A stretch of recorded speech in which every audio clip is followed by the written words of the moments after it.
All right. Well, good morning, everyone. We welcome you to this meeting.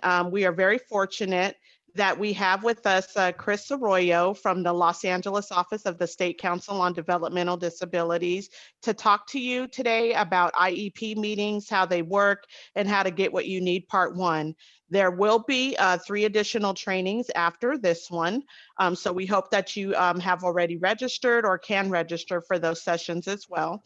And with that, I'll go ahead and I'm going to turn it over to Chris. Thank you, Chris, and thank you all for joining the meeting. We do ask that you mute your microphone during the presentation. That'll make for a pleasant listening experience for everybody that's attending. You will have opportunities throughout the presentation to ask your questions either in chat, or we may give you the opportunity as well. I know Chris is really an awesome presenter to ask questions during the presentation as well, and he'll make that announcement very clear. So thank you very much, and you guys have a good experience. Great, thank you. Thank you very much, Tamika. And remember, next time, let's keep people's expectations low for the presentation. So that way I can exceed them. So welcome everybody, good morning. I'm really happy to see so many people here. This presentation is IEP Part 1, and this is all about IEP strategy. So the first thing I'm going to do is share my screen so that you can at least see the splash page of the presentation. The thing about this training that I want to get into a little bit is the fact that ultimately this is about strategy. So we find that there are a lot of presentations out there from people about, about what the law says, what are the requirements for IEPs, and that sort of thing. So we're not going to do too much of that really at all.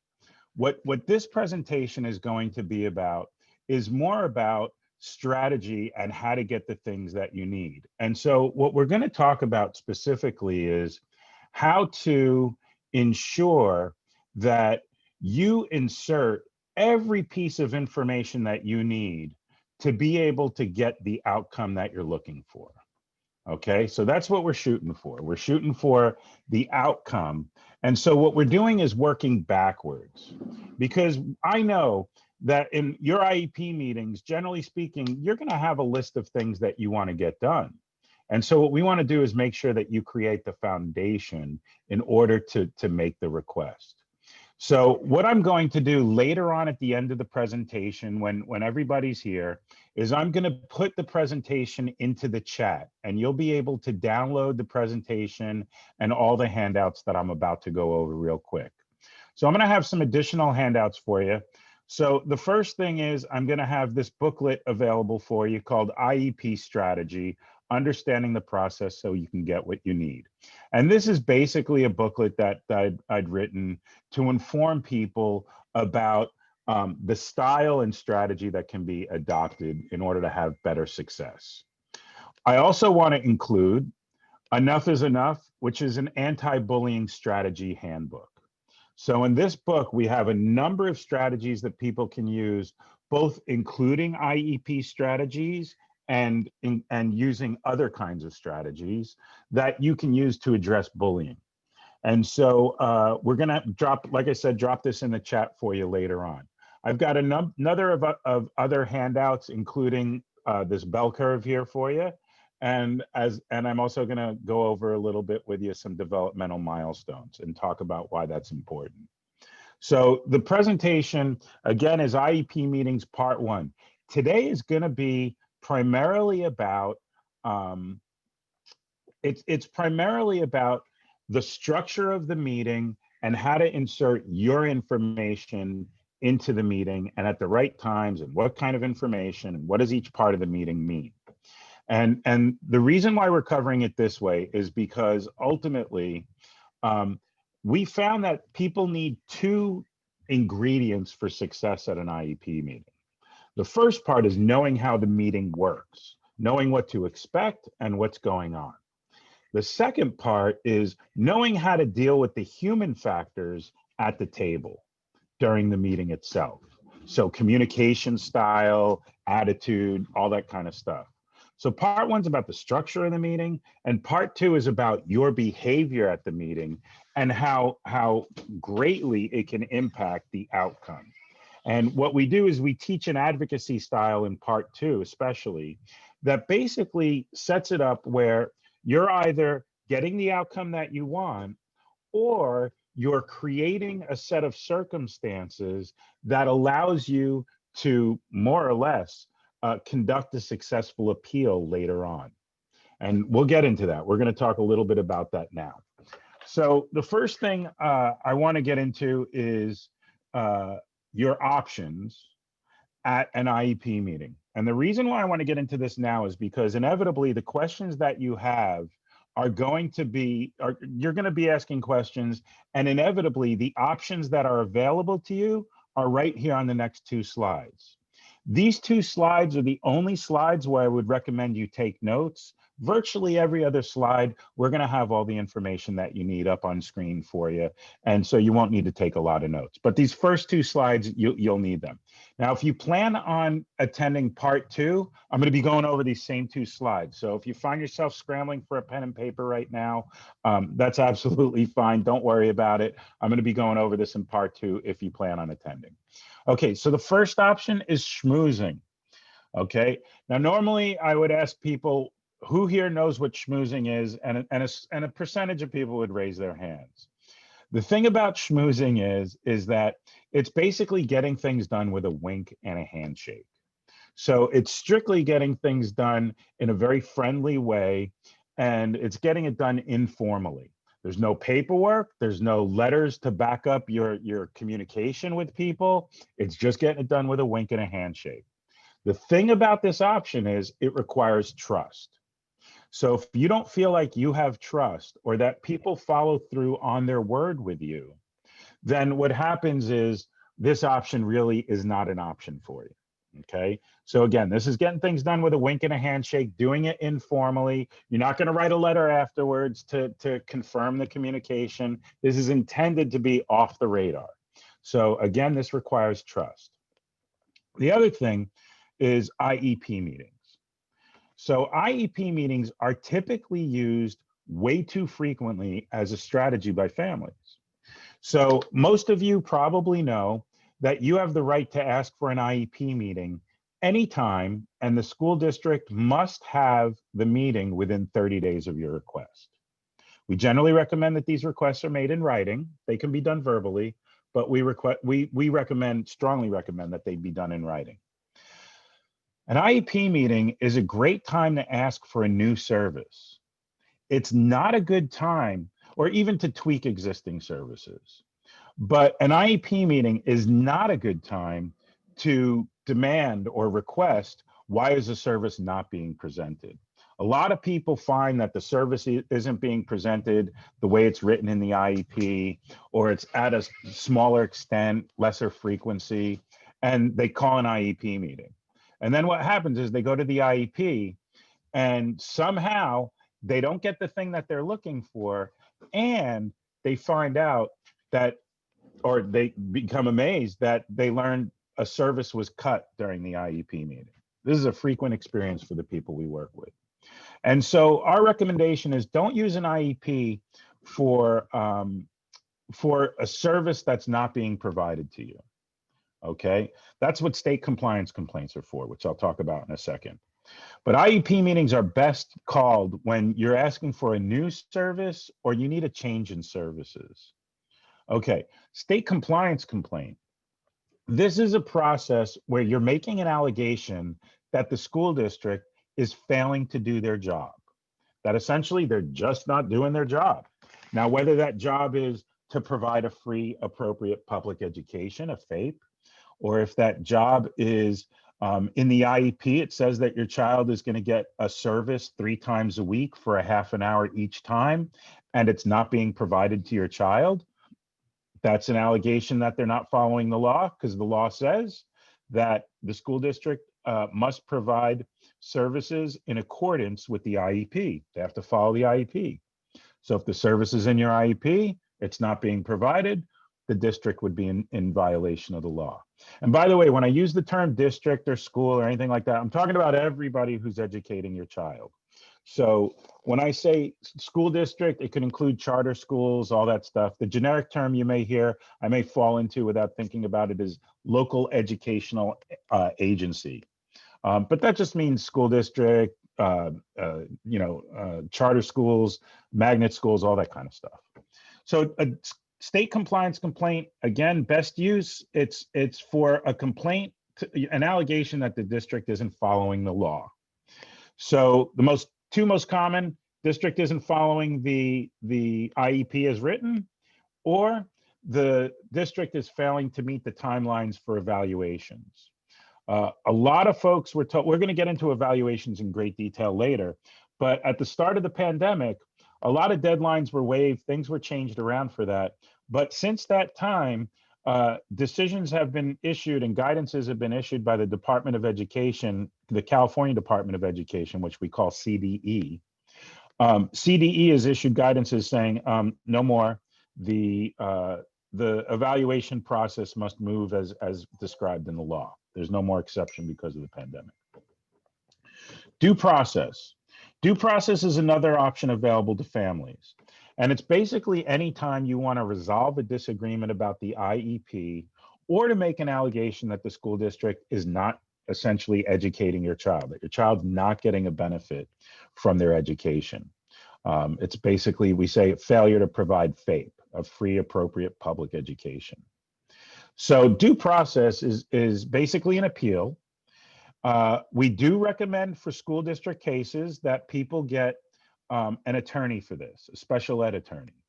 So if you've heard our presentations on regional center fair hearings, appeals with the regional center, generally we say you don't need to get a lawyer, you can represent yourself.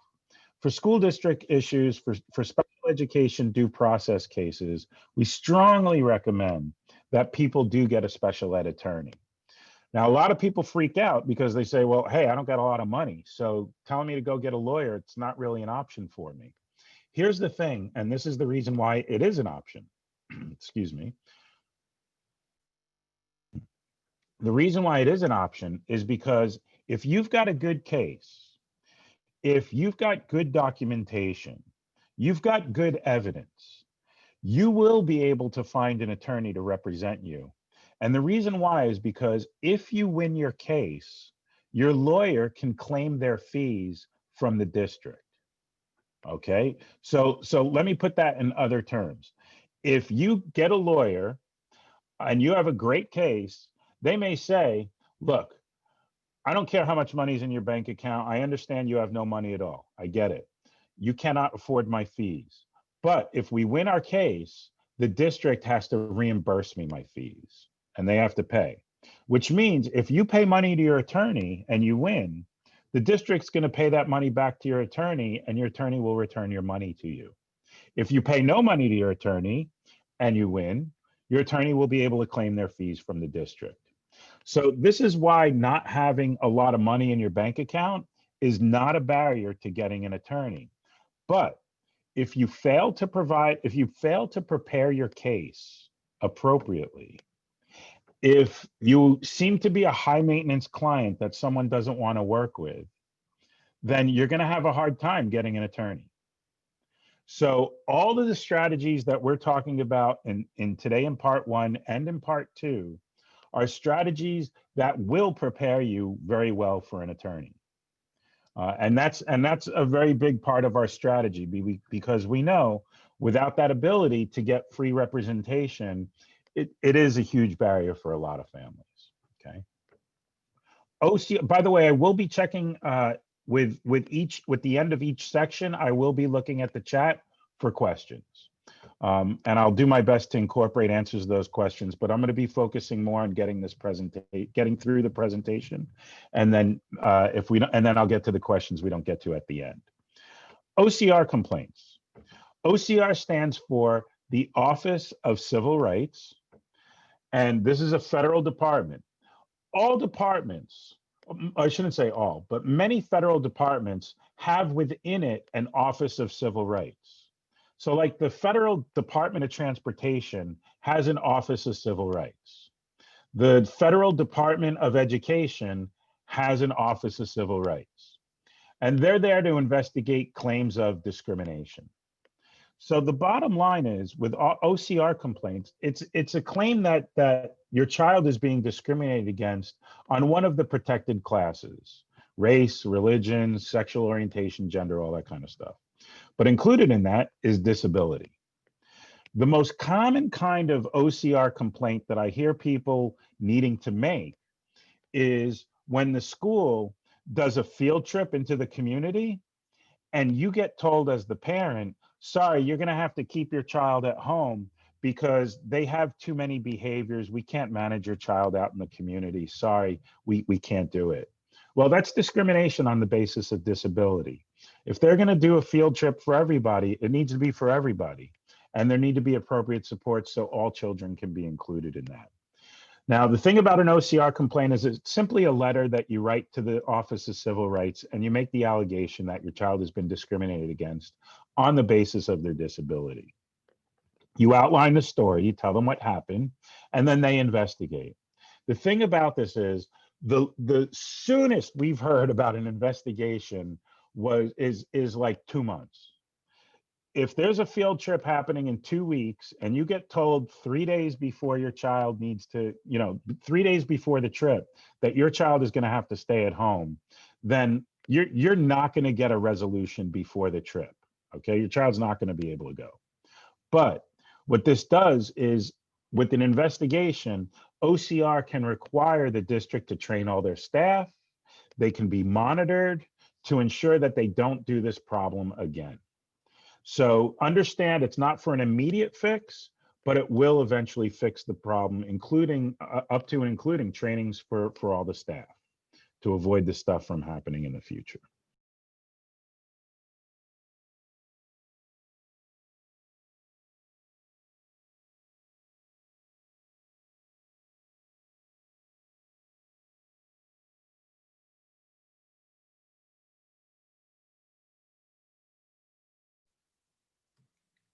Chris, you are. Hi, Chris, you're on mute. Oh, I wonder how that happened. Okay. So public participation. What this option means is essentially it is an option where you can participate on board meetings or on the community advisory committee meetings of your local SELPA. Okay, and I know that's a lot of initials I've just thrown your way, so I'll explain them. CAC, or Community Advisory Committee.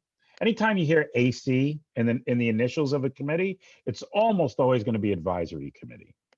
So Community Advisory Committee of your SELPA, your Special Education Local Planning Area. Special Education, SE, Local Planning, LPA, area. Special Education Local Planning Area, they take the money from the California Department of Education for special education, and they give it to the district or districts under them. So sometimes school districts like LA Unified has a SELPA. It is the LA Unified SELPA, and they give the money in special education directly to the special ed program for LA Unified. There are other SELPAs, like here locally, we have one called Tri-Cities SELPA, which is basically the SELPA of the Culver City Unified School District, Santa Monica, Malibu Unified School Districts. And so that's the Tri-City SELPA, and they give that money out to 2 different districts. So you can have SELPAs that give money out to multiple districts under them.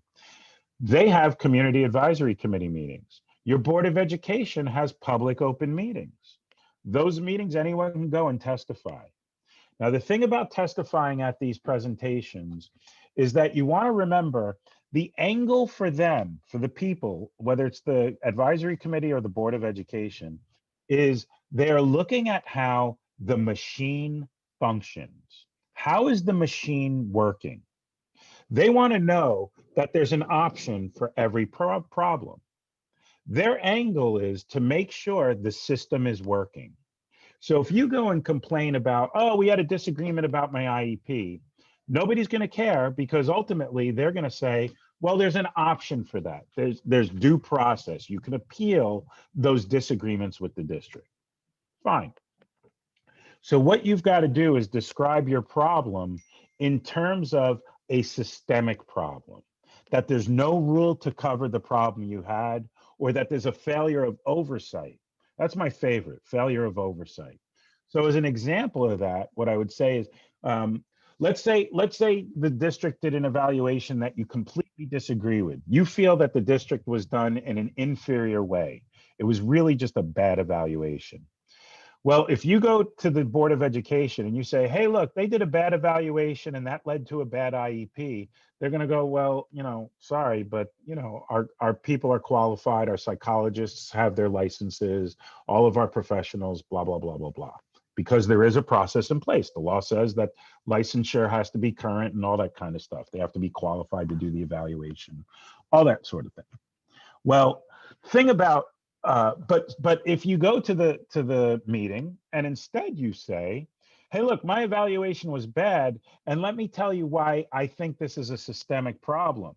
There's a failure of oversight. I learned that the evaluator, their supervisor, never looked at it. I learned that there's no process to ensure that there's quality in these evaluations and that the legal requirements are being met. So as a result, my recommendation to you is to create a policy where evaluations are reviewed by supervisors, okay, or something along those lines. But what you're doing is you're taking a problem that affected you and you're putting it in systemic terms. Because again, if you only gear it to the individual issue, people are going to be looking at, well, is there an option? Is there a way to deal with that? And if the answer is yes, they're done. They're not going to work on the issue. But if you put it in systemic terms, all of a sudden it becomes very relevant because it's about the machine not functioning right. It's about the gears of the machine grinding people up instead of functioning smoothly. Or it's about the gears never meeting and people fall through the cracks and don't get what they need. So that's the way you want to explain these things when you're doing public participation. Okay, the next option and the final option are letters of understanding. This is what we call letters. These are basically letters that you write. It's a term that we came up with ourselves. And a letter of understanding is essentially a letter that you write to document that something happened. That's all it is. So it's a letter to document that you had a conversation with a teacher. It's a letter to document an observation about your child. And basically, people used to call these or think of these as letters of confirmation. People used to write letters saying, hey, we spoke yesterday and you told me this and I told you that and I said this and you said that. And thank you for the conversation. And please write to me if everything in this letter is correct. Don't do that. Don't ever do that. That is not our recommendation. Instead, we recommend that every letter you write to anybody pretty much, to school district, regional center, a car dealership, whoever you're writing to, you use this magic phrase that you see on your slide. If anything in this letter is incorrect, please inform me within a reasonable amount of time. That's it. If anything in this letter is incorrect, if anything in this letter is wrong, please contact me.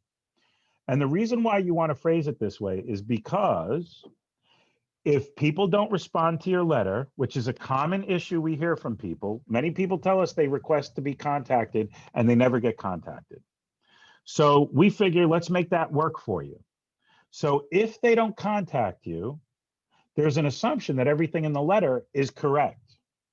And if they fail to correct your bad impression that everything in the letter is correct, it's not your fault. So normally, in a court, in due process, it's your word against someone else's. And when it's your word against someone else's, it just generally can't be resolved unless one of the parties says, actually, yeah, it is what they said. But we find that to be very, very rare. So instead, what we recommend is write down the thing, the conversation, the event, whatever it is in the letter, and then close that letter with the magic phrase, if anything in this letter is incorrect, please inform me within a reasonable period of time. Now, sometimes people ask, well, what if I say, contact me within 3 days.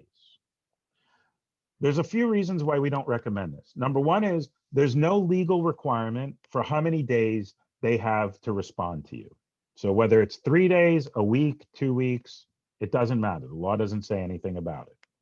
Number two is I've got friends who work at school districts and they tell me that they get letters like that all the time and it just ticks them off. It makes them angry because they don't have a legal response or a legal obligation to respond within that time period.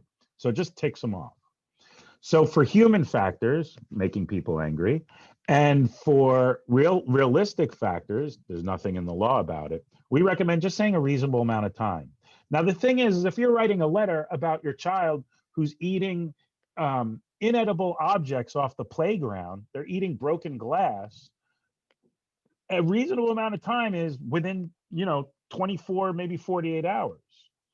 But if it's something more ongoing that isn't necessarily endangering health or safety, reasonable period of time could be a week, 2 weeks. Now, what's reasonable? It's up to the judge who's going to hear your due process case later. So you're writing these letters of understanding where the target audience is not the district. It's not the people you're writing the letter to. Your target audience is the judge that's going to be hearing about your case a couple weeks to a year from now, maybe even 2 years from now. This is evidence you're creating. So instead of it being your word against theirs, it will be your written word against their verbal word. And in that situation, written is going to win because ultimately, this, if it ain't written down, it never happened. We're going to talk more about letters of understanding as a strategy in part 2 in more detail. But the thing you need to understand is it's a great way to memorialize or document a conversation. Okay. You want to make sure it's set in a way that you can prove people got it. So send it, instead of certified mail, this should actually say registered mail because registered mail is about half the price. So the difference is certified mail is a green postcard that gets returned to you when the receiver receives the letter. They have to sign a card and that card gets returned to you. It's a green card and it's about $5. If you do registered mail, it's a pink card and it's $2.50, unless they've changed the rates recently. So bottom line is registered mail is cheaper and you will get proof that they received it. Because how often have you personally had a situation where you sent a letter to the district and they said, oh, we never got it? We hear that all the time. So this proves they got it. And if people say they never got it, you can say, well, I have proof that you did. And they say, well, I never got it. Maybe the front office got it. And the thing is that's not your problem. Once it gets through the front door, it's not your problem. How can you be responsible for making sure a letter gets somewhere after it's been delivered to their front door? It's not like you can go in their offices and deliver it to the particular office that it needs to go to. So your responsibility is making sure it gets to the front door. The other thing is you can send it via fax. And I know people hardly use faxes these days anymore, but you can use fax. Thing is, if you use a fax, it's got to be a special kind of fax machine. I think many of us are used to fax machines creating confirmation pages. And that's fine, but the confirmation page that the fax machine produces has to have a miniaturized copy of your letter on the front page. So normally confirmation pages say, date, time, number of pages faxed, the phone number it was faxed to, all that kind of stuff. That's all good. But it's got to have a miniaturized copy of the first page of your fax. You cannot use a cover sheet because then you have proof you sent a cover sheet via fax. So put the letter in the fax machine as if you were putting it in an envelope. Okay, just put it in the fax machine like an envelope. Address it just like you would on a formal letter. That way they know who to send it to. Okay, and that's that. And once you have your confirmation sheet, you have proof that they got it. The other thing you can do is you can do a hand delivery and then get a time date stamp. So if your school district is still open, if they're not doing district, we're going to pretend the pandemic doesn't exist right now. And you can hand deliver documents that you want to give to the school district. They can then stamp it with the district name, the date, make a photocopy, and give you the photocopy. That's permissible. What is not permissible is if you have a piece of paper that says, I gave one envelope to this and that person at the school district, and then you have someone at the school district sign it. That's not okay. That's not okay. Don't do that. Instead, ask for them to stamp it, make a photocopy, and give it to you. What we get reported, many parents report to us that school districts will do that. And then after they do that the first 3 times, the first 5 times, the first 6 times, whatever number of times, eventually they won't do it anymore. And they say they feel like it's because they've been identified as a pain in the neck, and all of a sudden people won't do it anymore. And isn't that rude and horrible, and et cetera, et cetera. And yeah, it is. But the thing is that they're allowed to do that. They can say, yeah, we're not going to do that for you anymore. So rather than stress out or get in a fight with people at the school who are refusing to sign it or make the stamp and the copy and all that stuff, instead of that, what we recommend is just give them the copy. Say, okay, well, if you can deliver it, that's great. You're going to keep a copy for yourself always. You always keep copies of the letters of understanding that you send out. And what you do is just make another copy and you send it to them via registered mail. Don't make a big deal about it. The secretary at the office is under orders from her boss. And so, hassling them serves no real purpose. It may make you feel better in the moment, but strategically, it's not going to make you seem like the most reasonable person in the room. And many of these strategies are about being the most reasonable person in the room. All right, I'm going to check questions really quickly. Yes, so let me make a few comments. First of all, will the slide be provided? Yes, all these presentations and handouts are going to be provided. I'm going to be dropping them off towards the tail end of the presentation once everybody's here and I'm done more or less doing the presenting. Email, is email an option? My favorite question. I should have covered this myself because this question always comes up. Email is kind of an option. Here's the thing. Special ed attorneys, many special ed attorneys have told us that email works as evidence about half the time. About half the time. And so to me, that makes it unreliable and shouldn't be used. Now, that said, that's an outrageous statement in the age of email. I mean, everybody uses email to communicate, and it's a very natural way to communicate. So my recommendation is this: if email is a natural way that you're communicating with your district, use it. But write a summary letter of understanding periodically, maybe once a week, once every 2 weeks, depending on how often you're emailing. And so I would write a letter. As you know, we've been emailing over the past 2 weeks about this, that, and the other. See printout of emails. And I said this, you said that, we said this, we said that. You're going to look into it. I'm waiting. Thank you so much. If anything in this letter is incorrect, please let me know in a reasonable amount of time. And bottom line is you've written your letter of understanding and it's evidence. The reason why I'm told judges don't want it as evidence is because if you've ever printed out a disagreement that was documented through email, how big is that stack of paper? That's not 2 pages. That's usually like 20 to 200 pages. Judges don't want to read that. They just don't want to read it. The other thing is you can't prove that they got email. It could get lost in cyberspace. Their servers could have a problem. Who knows what?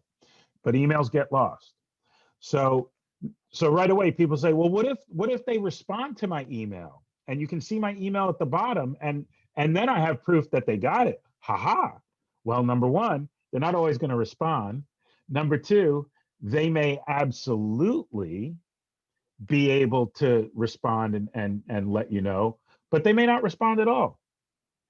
So, and again, with judges not always accepting it as evidence, my recommendation is just do email if it's natural, and then just write a letter of understanding periodically. We have another question about when writing a state compliance complaint, do you have to cite the Department of Education codes that they're violating? What I would do is say, come back to our 4th presentation in this series, which will be in January, on state compliance complaints. We're going to do an entire training on how to write a state compliance complaint. So come back. The short answer is it's a good idea. Yes. And a few questions about copies of the slide deck and the presentation will be emailed. Yes. But you know what? Just to alleviate everybody's concerns, what I'm going to do right now is drop this presentation into the chat for everybody up. And it looks like I'm sending it to someone directly. Let me drop it to everybody. And we can take a moment to do this. So here we go. So here's IEP meetings. Here's a copy of developmental milestones. Here's a copy of Enough is Enough, the anti-bullying strategies. Here's a copy of the IEP Strategy Guide. And here's a copy of Bell Curves. And that's all I got for you right now. So we should be good with documents in the chat now for a while. Okay, and let me double check the chat one last time, make sure we got everything. Okay, and that's Chris, everything. I think you have one question from LaShondra Lewis. LaShondra. It's a private. That was emailed to me previously, correct? No, I can just read it for you. It says, in regards to the getting the IEP, I was told to submit a written letter confirming I was okay with waiting for the in-person IEP assessment due to the pandemic, which I did. So can I go back and try to get an IEP sooner? They are willing. They were willing to do an assessment now without her. However, that works. That looks like that's all that's in there. Okay, yeah, that's a pretty complicated question. I don't know if we're going to get to that in great detail, but when we cover the evaluation section of this presentation, I think we're going to actually answer that question. And sorry for moving around on screen on you, but I needed to grab a pad, which you can't see on my virtual background, but I just grabbed a pad and paper so that I can write down these questions and make sure I address them later.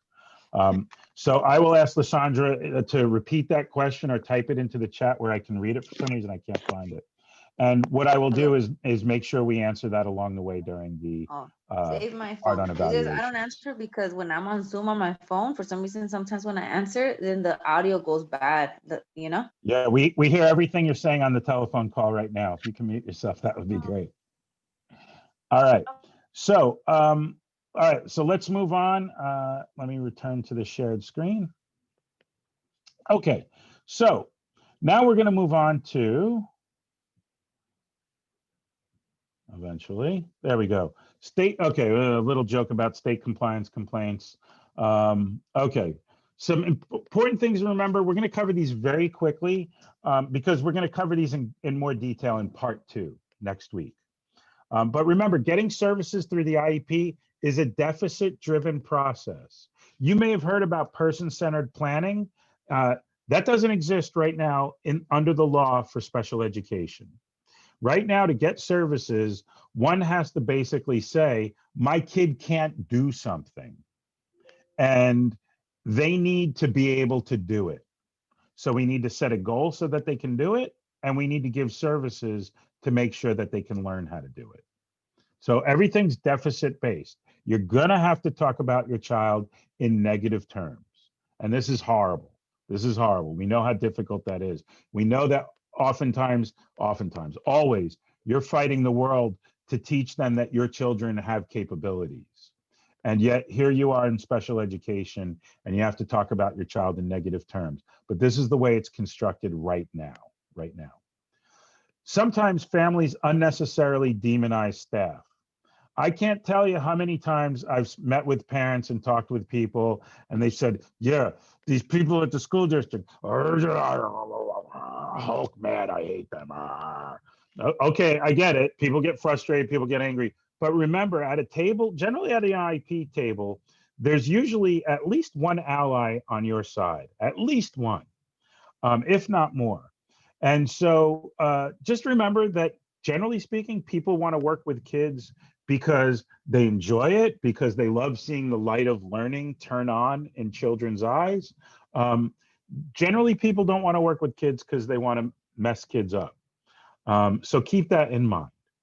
The other thing is the school districts can say all day long, we want to provide the best education. We want to do the best, the optimal education, the best thing possible. We want to prepare kids for the future. They can say the best. You can never say the word best. The reason why is the law says that the school district's obligation is to provide an adequate education. Simply an adequate education. Well, what's adequate? Adequate in the eyes of the law is that basically your child met their IEP goals. If your child met their IEP goals, then they are considered to have received an adequate education. And when I explain this, usually that's when a lot of parents say, oh my gosh, now I understand why the goals are written so low. Because if my child meets the goals, it designates or it signifies success. That's what that means. So the district can say best. You shouldn't say best. You should never say something like 40 hours of ABA at school is the best intervention for my child. The minute you say it's the best intervention, it's right off the table. You're now going to be talking about something less than 40 hours a week of ABA. Now, whether it's 20 hours, 30 hours, 10 hours, I don't know, but you've immediately taken 40 hours off the table. So you can never say best, just replace best with adequate. 40 hours a week of ABA is an adequate intervention for my child's needs. That would be appropriate. So keep that in mind. All right, the laws of adverse assumptions we're going to cover in great detail in part 2. The point of these is to communicate to you or to let you know that generally speaking, these assumptions are the common experience of many people, number one. And number two, all of our strategies and the things that we're talking about today and next week are geared specifically to address these assumptions. Okay, so going through them real quick, assuming you're the one that has to request due process, that means you have the burden of proof. That means it's your job to prove your case to a very high level. Same thing with assuming you have to request the hearing. You have to assume that school staff will testify against you and remember the opposite facts as you. Okay, now a lot of times people say, oh, that means they lie, right? I'm not saying they're lying. I can't say that. I need to know their intent if they're lying. But many people report that school district staff report the opposite facts as them. So that's a problem. Assume the hearing officer's biased against families, because hearing officers, judges, get instructions that more or less say, if it's the district's word against the families, you have to go with the district. That's a big deal. So this bias is not an opinion. It's a fact based on that alone. So please make sure that you remember this information. This is why letters of understanding are a huge strategy, as well as assuming you cannot testify. If you can't testify, if you can't tell your story, how does your story get told? Well, letters of understanding. That's why it's important you document everything, all the conversations. And remember, your audience is the judge that's going to be reading it 6 months from now. It's not the school district, which is who you send it to. All letters of understanding should go to the principal of the school and copies to everybody else. Why? Or you can send it directly to the person you want and then send a copy to the principal. But the principal has to get it. Why? Because they are the official agent of the school district. So a principal is the official agent. They're the official representative of the district. And so because of that, anything you give them, the district is responsible for managing and dealing with. They can't turn a blind eye to it and say, oh, we never got it. Well, they can say that about a teacher. They can say that about anybody else, but they can't do it about the principal. They're an official agent. Okay. All right, let's move on. So the IEP structure itself, now we're getting into the meat and potatoes of the presentation, okay? So the first thing is, all this stuff so far has just been preparation. So let me check out some questions. When getting an I had to submit a letter of confirmation, okay. Can I go back and answer? Okay. I'm one of the parents, okay.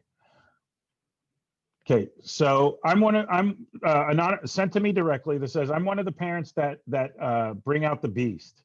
How do we identify the IEP team meetings on team members on the child side and the parent side? My child's IEP team is silent. They don't respond to anything frequently. All I hear are crickets. Part 2 deals exactly with this issue. Part 2 is going to be all about this issue. Okay, so let's get back to the presentation. Here's the structure of the IEP. Evaluations are conducted because the school district doesn't know your child, or maybe they know your child, but they have to use objective tests to be able to identify who your child is. That's what evaluations are done. That's why they're done. Then evaluations are supposed to inform the team about the present levels of performance. We call them plops for short. It's always a good little joke you can make during an IEP meeting. Everybody chuckles. Everybody turns into 5-year-olds when we say plops instead of present levels of performance. So plops are basically taking what was learned in the evaluations and putting it into common language. It should be the things your child can do well, and it should also be the things your child cannot do. This is more important, almost more important than the things what your child can do well.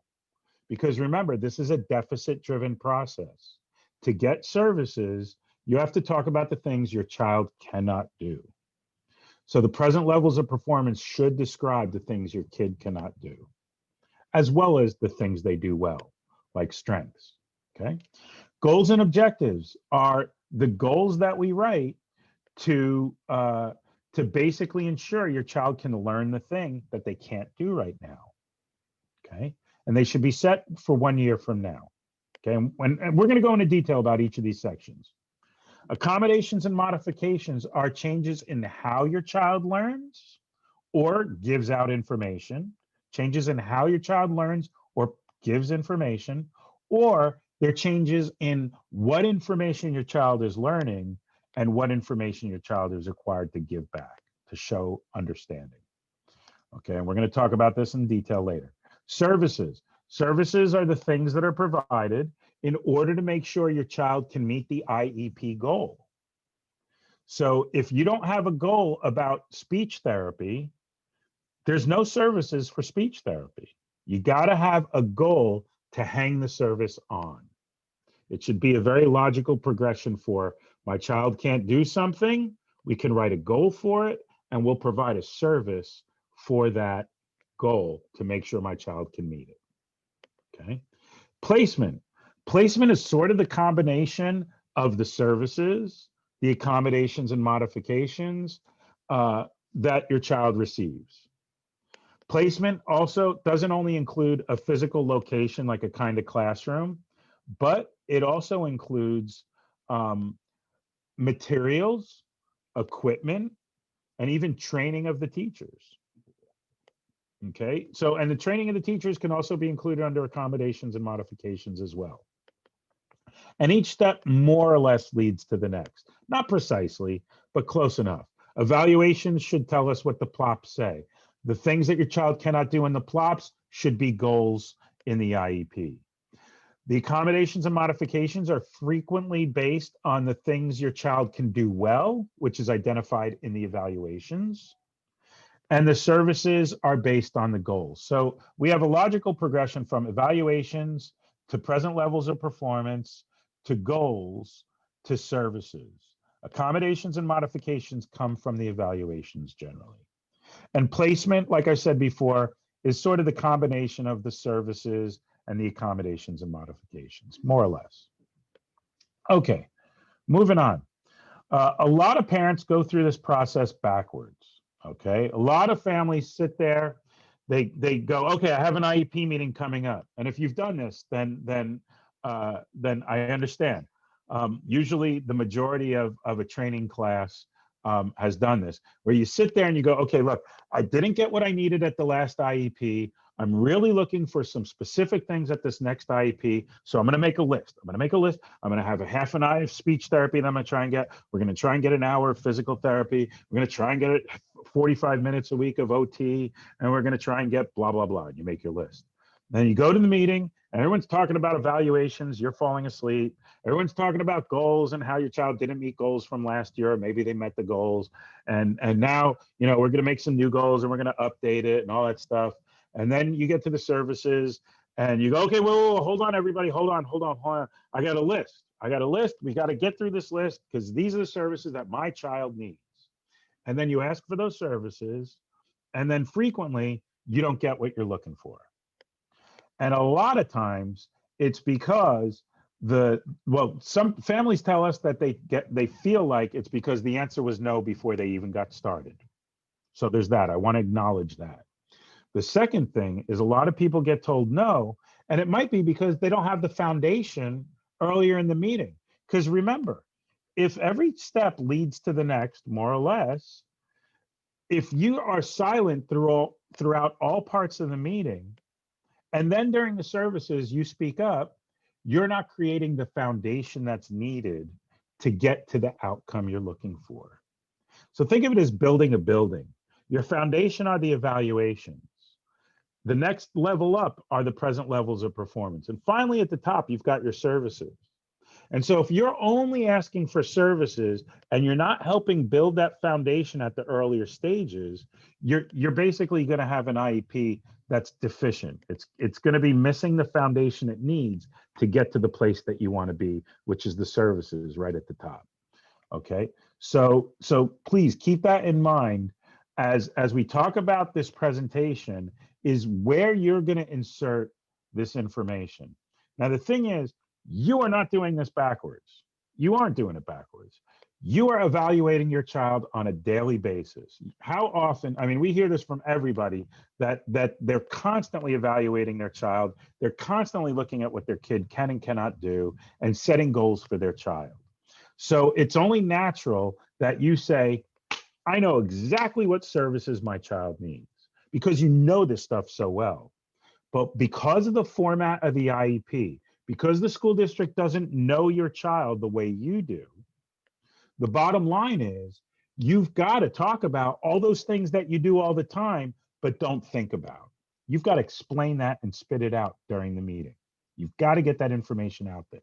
So we're going to talk about at this meeting, at this training, what exactly is each section and how can you insert information to get the outcome that you're looking for. Okay, I see we have a question in the chat.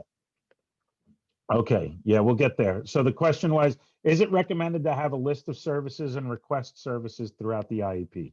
The short answer is yes, and I'll talk about that in a little bit.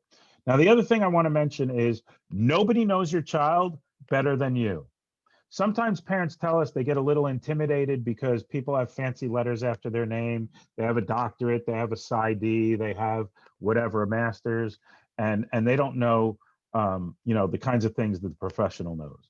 That's fine. I don't care how many letters someone has after their name. They're never going to know your child as good as you.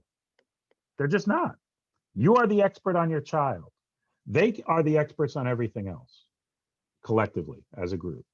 So nobody knows your child better than you. So speak about your child with confidence. One of the strategies you may want to use is to create a parent report. The reason why we recommend this is because oftentimes the school district, their defense in due process, when you have to do an appeal later on because of a disagreement, their defense is, we didn't know that was a problem. We didn't know that's what mom and dad were concerned about. Well, that's fine. But the bottom line is that you want to make sure that they did know. That way they can make that argument later.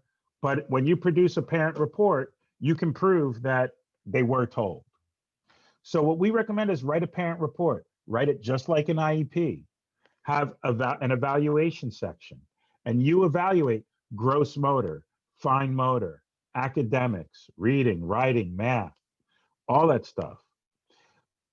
Follow the format of your IEPs and write a report. Label it parent report at the top.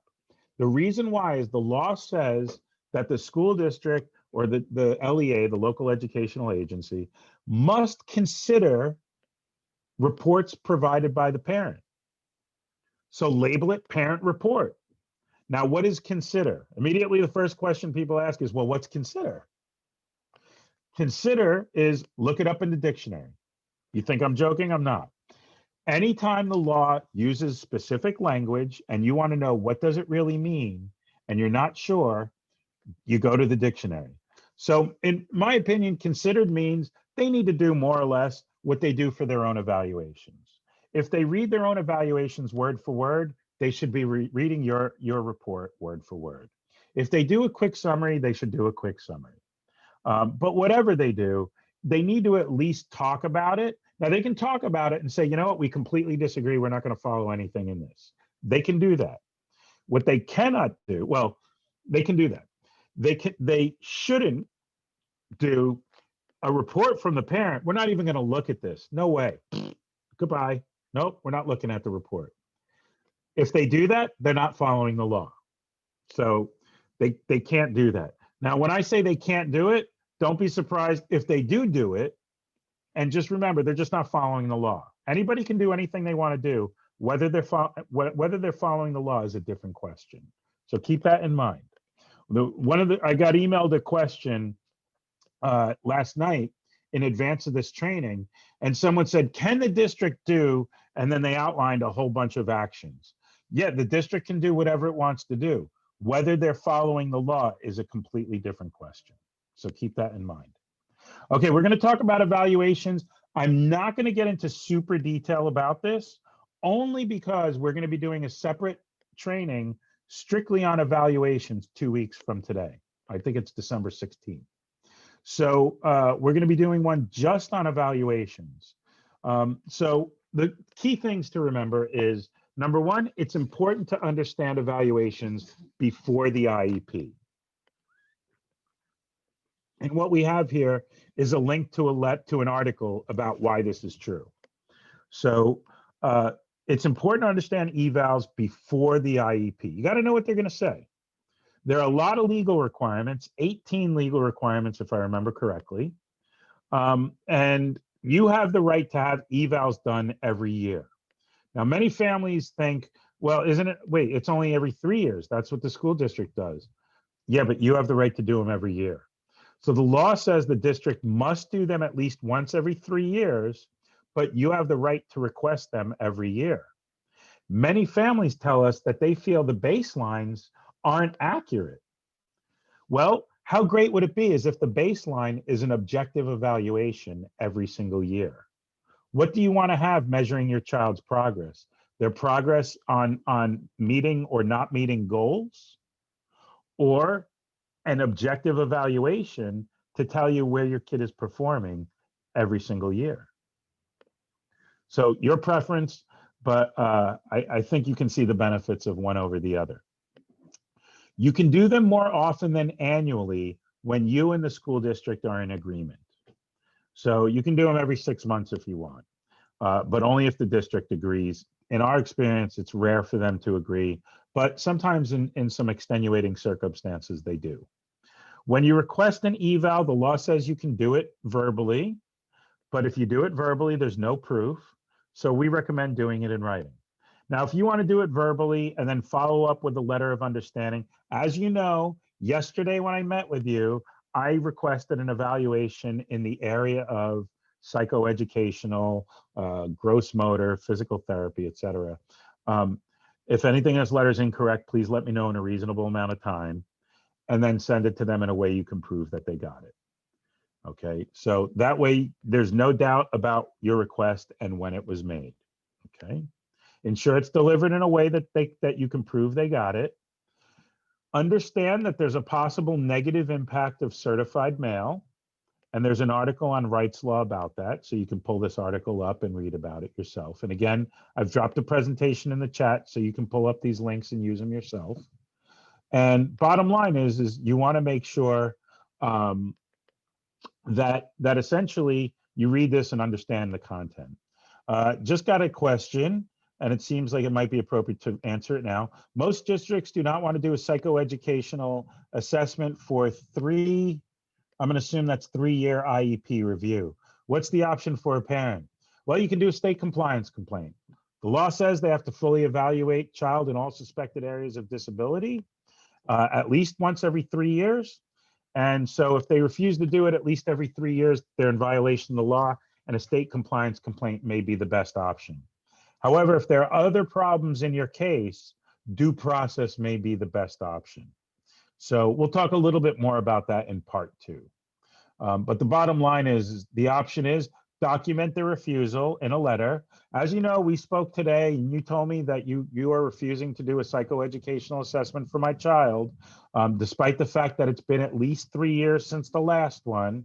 I've made the request repeatedly over the last month on the dates of November the 3rd, November the 8th, et cetera, spell everything out. And if anything in this letter is incorrect, please let me know in a reasonable amount of time. Because remember, if they don't respond to your letter, it looks like everything in your letter is factually correct. Okay, moving on. Okay, so the bell curve. Now I've dropped a copy of this slide, the specific slide, into the chat earlier. And basically what this does, what this bell curve is it basically communicates the idea of assessments, of evaluations in a very complicated way, okay? But it's graphical and visual, so it's a little easier to understand. So I'm gonna assume that everybody can see my cursor running around on the screen, and I'm gonna be using this frequently during my talk on this slide. A bell curve describes a lot of stuff, like height, how tall someone is. I just looked this up this morning to verify my memory, and the average height for a man worldwide is about 5'9". 5'9" is average, which is right here.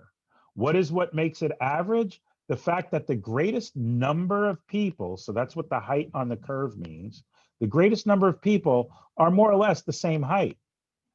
And then we have some people who are taller than that. We have some fewer people who are even taller than that. And we've got some people who are way taller than that, but they're very few people, like basketball players, right? How many people do we know over 6'10"? There aren't a lot of people like that. And that's what it means down here. They're very tall and there aren't a lot of people doing it.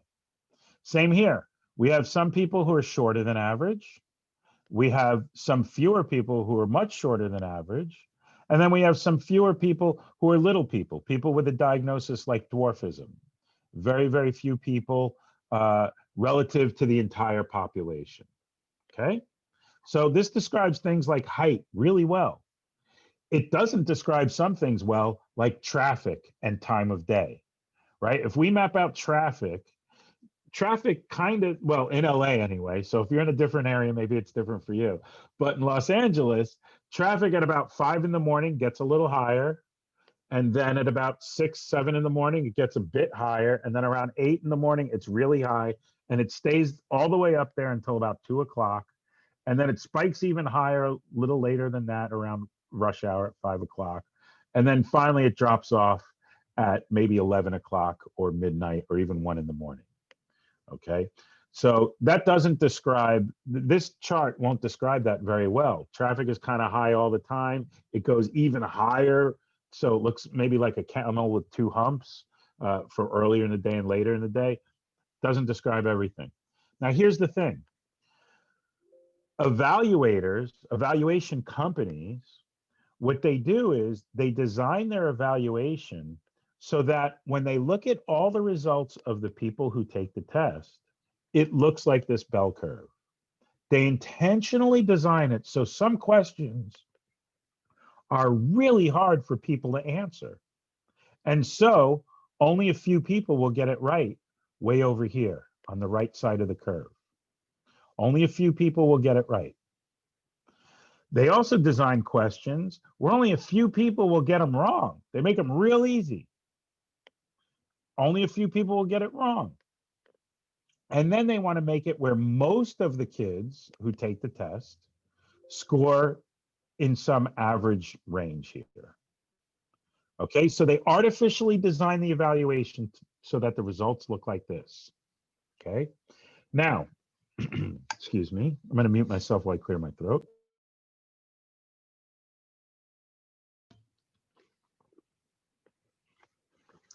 Now, what we do is when we look at these results and we look at the results on an evaluation, we can see where your child is at. So let's talk about the different kinds of scores, the different kinds of ways that they measure evaluations. There's percentile scores, which are down here at the bottom. Perfectly average is 50%. Now that's different than what many of us learn. When we hear 50%, we go, oops, failed, F, right? Not true. Percentile means that your child did better than 50% of the students and they did worse than 50% of the students. That's perfectly average. If your child did 37 percentile, the significance of that is your child did better than 37% of all the students who took the test. Your child did worse than 63% of all the students who took the test. How did I get to that number? 100 minus 37. 100% minus 37% is 63%. So again, percentile score, your child did better than that percentage of students. And when we deduct that from 100, your child did worse than that number of students. Okay, so if your child got 75th percentile, then your child did better than 75% of all the students out there. They did worse than 25% of the students. That's what percentile means. I don't like percentile scores because they lack sensitivity down here. The difference between 1% and 2% is pretty large in terms of performance, but and there's a lot of scores much lower than this, and they'll always be 1%. So it doesn't have a lot of sensitivity down at the lower end, especially when we're measuring deficits, things that somebody cannot do. This is why I like standard scores a lot better. An average for the standard score is 100. 100 as a standard score is equal to 50th percentile. You can tell right here on the graph. 100 is average. Why? Scientists just said 100 is going to be average. Okay. For every new category, there's a difference of 15 points. So 100 minus 15 is 85. The solid line signifies it's a different category. Your child is average if their standard scores are between 85 and 115. See where it says average? All this is average. All this is average right in here. Now, if your child falls below this 15 points from average, and now they drop down to say 80, they're below average. They're performing below average. If your child's average, they're like all the other students. No services. Your child won't get any services. If the results of the evaluation say your child is slightly below average, my expectation is that they would do something special in the classroom.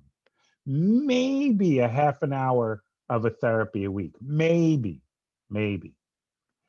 But then if your child is 30 points below average, they're deficient. They're significantly below average. I would expect at least a half an hour of a service, minimum, maybe an hour. Now, the thing is, subtract 15 from that. What's 70 minus 15? 55. So 55 is a new category. If your child has a score between 55 and 70, I would expect that they get maybe about an hour of service a week, maybe even 2 hours. Now, if your child has a score of between what's 15 less than 55, 40, your child has a score between like somewhere below 55, maybe even below 40, 40 to 55, I'd expect about 90 minutes of a service a week. And anything below that, I would certainly expect 2 hours a week of a therapy. I would certainly expect 2 hours a week. So generally speaking, That's the way decisions get made. If your child's evaluation has a result down here, say it's 70, they should get something, maybe a half an hour a week of a service. More likely, I would expect some kind of consultation service with the teacher where an expert is giving tips to a teacher on how to work with your child. So they might say, okay, because of this child's speech deficit, they don't distinguish certain kinds of sounds. They speak with a lisp. So the th and the s sounds sound similar. So when the child's responding, make sure you correct those sounds and remind the child to say s instead of th. Okay, that's what I would expect. So this tells you, so again, below average, I would expect something extra in the classroom, extra attention paid to it. Maybe the teacher's doing some extra stuff. Below 70 to 55, I would personally expect anywhere from a half an hour to an hour of service a week. 55 to 40, I would certainly expect 90 minutes and maybe even 2 hours of therapy a week. The reason why we generally don't see more than 2 hours of therapy a week is because it's my understanding, I've been informed, I have not verified this, but I've been trained that there's a lot of research out there that shows kids don't necessarily benefit from more than 2 hours a week of training. Okay, so that's why we generally don't see more than 2 hours a week. Now, there are other kinds of ways to report test results, and they're right here on the chart that you can follow. So if they do subtest scores, we'll frequently see this for intelligence testing.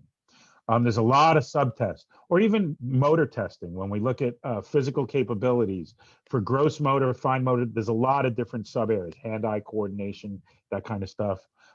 There's a lot of subtest results.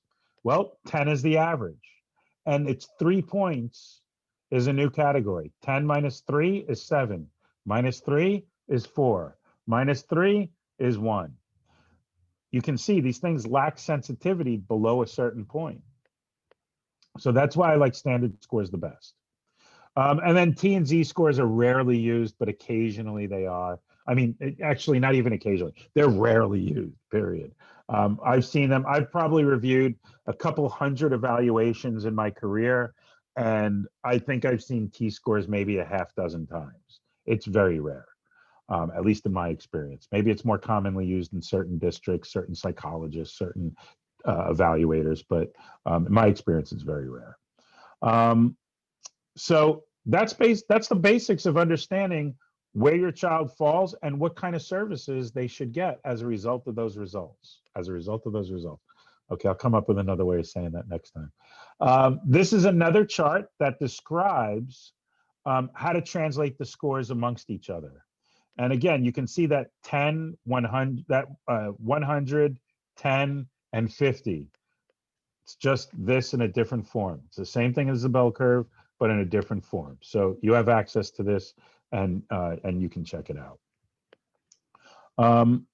Yeah, I'm not going to get too much into the evaluations. Now, and again, that's because on December 16th, we're going to be doing a training just on evaluations. Now, I want to talk a bit about independent educational evaluations. You have the right to a second opinion if you disagree with the school's evaluation. If you don't disagree with the school's evaluation, you can't get an independent educational evaluation. You have to disagree with the school's evaluation. If you do, you have a right to get a second opinion. So what does this mean? It means that if you disagree with the school district's evaluation, you can say, I disagree, and I would like to get an independent educational evaluation. The significance of this, the meaning of this, is that you're asking them to essentially pay for an evaluation where you choose the evaluator and they are not an employee of the school district. Not an employee of the district, the school pays for it. They're only going to pay the nominal cost. So if you find an evaluator who charges 3 times the normal rate, the district is going to refuse, and they are within their rights to refuse. They're only going to pay what the typical cost is. There's some variation to that, but generally speaking, they have to pay reasonable costs. They don't have to pay unreasonable costs. Okay. Generally speaking, you've got to get an evaluator who has at least the same credentials as the school's evaluator. So whatever evaluation you disagreed with, if that person had a master's degree, you should find an evaluator who at least has a master's degree. And the district can basically refuse to grant that to you if they've got a lesser credential. They got to have at least the same. They can have more, but usually they're going to charge more if they've got more. And so it may make things a little difficult. Now, here's the thing. When you ask for an independent evaluation, the district only has two options. Only two options, at least if they're going to follow the law. Option number one, yes, we will pay for an IEE, independent educational evaluation. Option one, we will pay for it. Now, option two, we are not going to pay for it, and we are taking you to due process to defend our evaluation. That's it. There's no other option for the district if they're going to follow the law.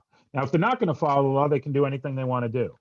Typically, we hear them say, well, can we reevaluate your child? Can we, we're not going to do it. We need to see how your child performs for a couple months. We're not going to do an independent educational evaluation. Sometimes they'll just say no, and they'll say, take me to due process. Well, you don't take them to due process. That's not your option if they refuse to do it. If they refuse to do it, you do a state compliance complaint. Why? Because their option is to either do it and pay for it, or take you to due process to defend their evaluation. You don't want to ask for due process because it puts the burden of proof on you. You have to prove to a higher degree. It is easier for them to defend themselves against that. So you want them to take you to due process to defend their evaluation. Now, all you have to do is knock down their evaluation, talk about how it didn't fulfill the legal requirements, how it doesn't describe your child. That's something that if it really is a bad evaluation, that's something that a lot of lawyers can easily do. Okay, so when you choose an evaluator, make sure that they're going to go to the IEP meeting. I can't tell you how many people have complained about the fact that they've gotten an independent evaluator and then they didn't go to the IEP. And at the IEP itself, it was a horror show because the school district interpreted the results of the evaluator and they didn't get the result they were looking for. So make sure you get an evaluator who will at least attend the meeting, and attending it telephonically, especially now during the pandemic, is fine. They don't have to be physically present, but they need to be present on the phone, or if it's a Zoom meeting, via Zoom or whatever other platform. You want them to include recommendations for goals, for accommodations, not just services and placement, not just those two things. So bottom line is you want them to include recommendations about all areas of the IEP. Be aware of the mistakes that evaluators make and read this article. Avoid the problems that other people have encountered. Okay, now, one of the things you can do is you can pay for your own evaluation if you want to. So if you don't want to ask the district, you don't want to tell them, you don't want to go through it, that's fine. You can pay for your own evaluation. If you do, just remember you have a right to a free, appropriate public education. Is your child's education free if you pay for an evaluation that's used to develop their IEP? The answer is no, it's not free. You paid for it. So if you get an evaluation that you privately pay for, our recommendation is to present it at the IEP meeting and try and get the recommendations at all stages of the meeting. So you want to make sure that in the IEP, if you can, get the goals that are recommended in your evaluation into the IEP. Get the accommodations and modifications into the IEP. The reason why is because if they introduce that stuff in the IEP and then they ignore the services later, then fine. Excuse me. Fine.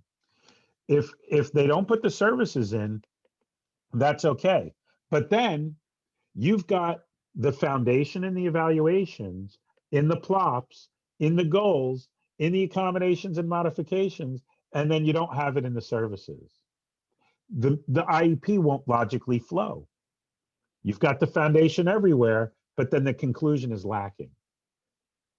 So there's a lot of power in that. The second thing is, in order to get reimbursed, they have to use the evaluation you paid for. So if it's used in the accommodations and modifications, sometimes districts will offer to include those things as an olive branch because they've said no for the services. So they'll do it just as an offering to like, okay, well, let's give them something. Well, if they do, and they use it in any part of your IEP, your child's IEP, then you can later on ask for them to reimburse you later on. So during the meeting itself, don't say anything. And don't ask for IEEs during the meeting either. Okay. My recommendation is not to agree or disagree, because the trick is what districts do is they'll hand you a draft evaluation before the meeting or at the meeting. And I'll say it's a draft. We can change anything you want. So, tell us if you have a problem with anything in the evaluation, and then we'll change it for you. But then what they do is they change it. They remove the basis for your objection, for your disagreement, and now you can't ask for an IEE. There's nothing to disagree with. They changed it because it's a draft evaluation. So strategically, we recommend that unless you completely agree with the evaluation, it's best for you to say something along the lines of, I'm not sure. I need to see the impact of this evaluation on my child's IEP. And just stick to, I don't know. And just repeat it. Be a broken record. I don't know. I don't know. I don't know. You're allowed to not know. It's permissible. Okay. So IEE. So if they use any part of your IEE, and I wouldn't disagree at the meeting. Say, I don't know, leave it at that. And then you could ask for it after the meeting. You could ask for an IEE up to a couple months, even up to 10 months later. You can say, I disagree with your evaluation. I want a new one.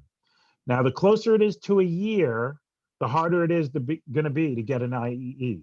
And the reason why it's a little harder is because after a year, your child has changed. They're a different kid. They look very different from one year to the next. And so ultimately, if you're coming up on a year and you say, I disagree with the one that you just did, the school district may say, well, we're coming up on a year. Why don't we evaluate your kid? You're going to have to let them evaluate your kid, and then you're going to have to ask for an IE after that if you disagree with it. Okay. But if they've used they've used the evaluation you've privately paid for, they've used part of it, you have a right to a FAPE. Don't say anything during the meeting. Let them use it. Wait until your IEP is signed. Wait until you take care of all that. We're going to talk about consent later on.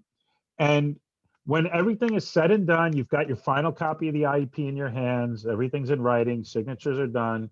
Now you can submit a letter that says, hey, as you know, I paid for the evaluation that was used to develop the IEP dated December 1st. And as a result, I'm requesting reimbursement, receipt attached. And basically, because you have a right to a free appropriate public education, the district must reimburse you. And if they don't, you can do a state compliance complaint, say your right to a FAPE has been violated, and then you explain that you paid for the evaluation. It was used in the IEP. Here's a copy of the eval. Here's a copy of the IEP. You can see how it was used. And so I gave them a receipt, copy attached, and I'm requesting reimbursement. From what we know, families have had great success doing this. Okay, so that's evaluations. Evaluations should describe the things your child can and cannot do, the things they do well and the things they do poorly. Okay, PLOPs, present levels of performance. PLOPs should describe what your child can do. They should be based on what the evals tell you, what the evaluations say. They should be based on strengths and needs. Now, when I say needs, when professionals say needs, usually needs is code for things your child cannot do. It's code for things your child can't do. In regional center cases, when we talk about needs, we're talking about things that the kiddo can't do, okay? The PLOPs should describe FDA, functional, developmental, and academic performance. What is that? What's the difference? Here's the difference. Functional skills or performance are usually things are activities of daily living.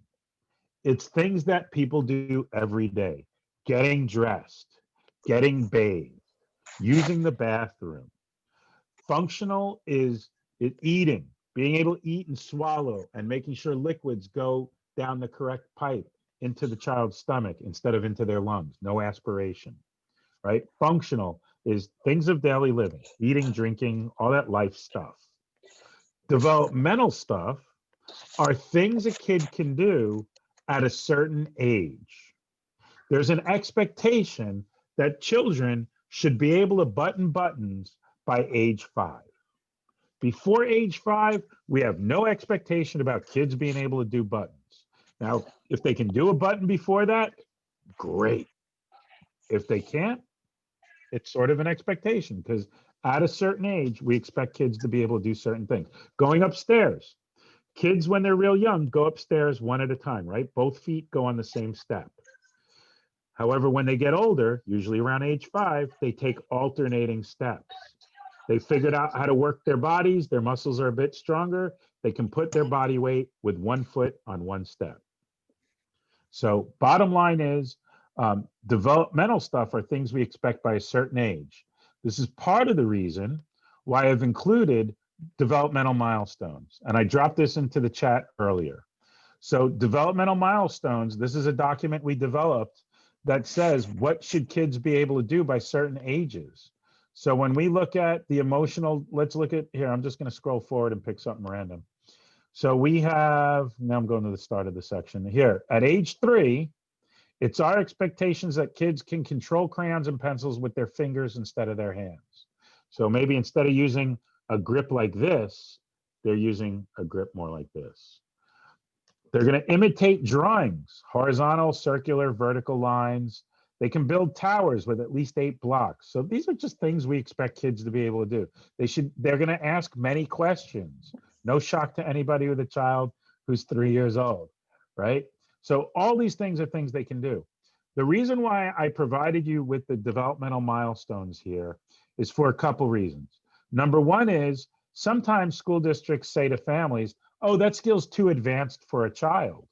That's way too advanced. Well, we want you to be able to double check that. So the developmental milestones list all this stuff and you can provide that to people, okay?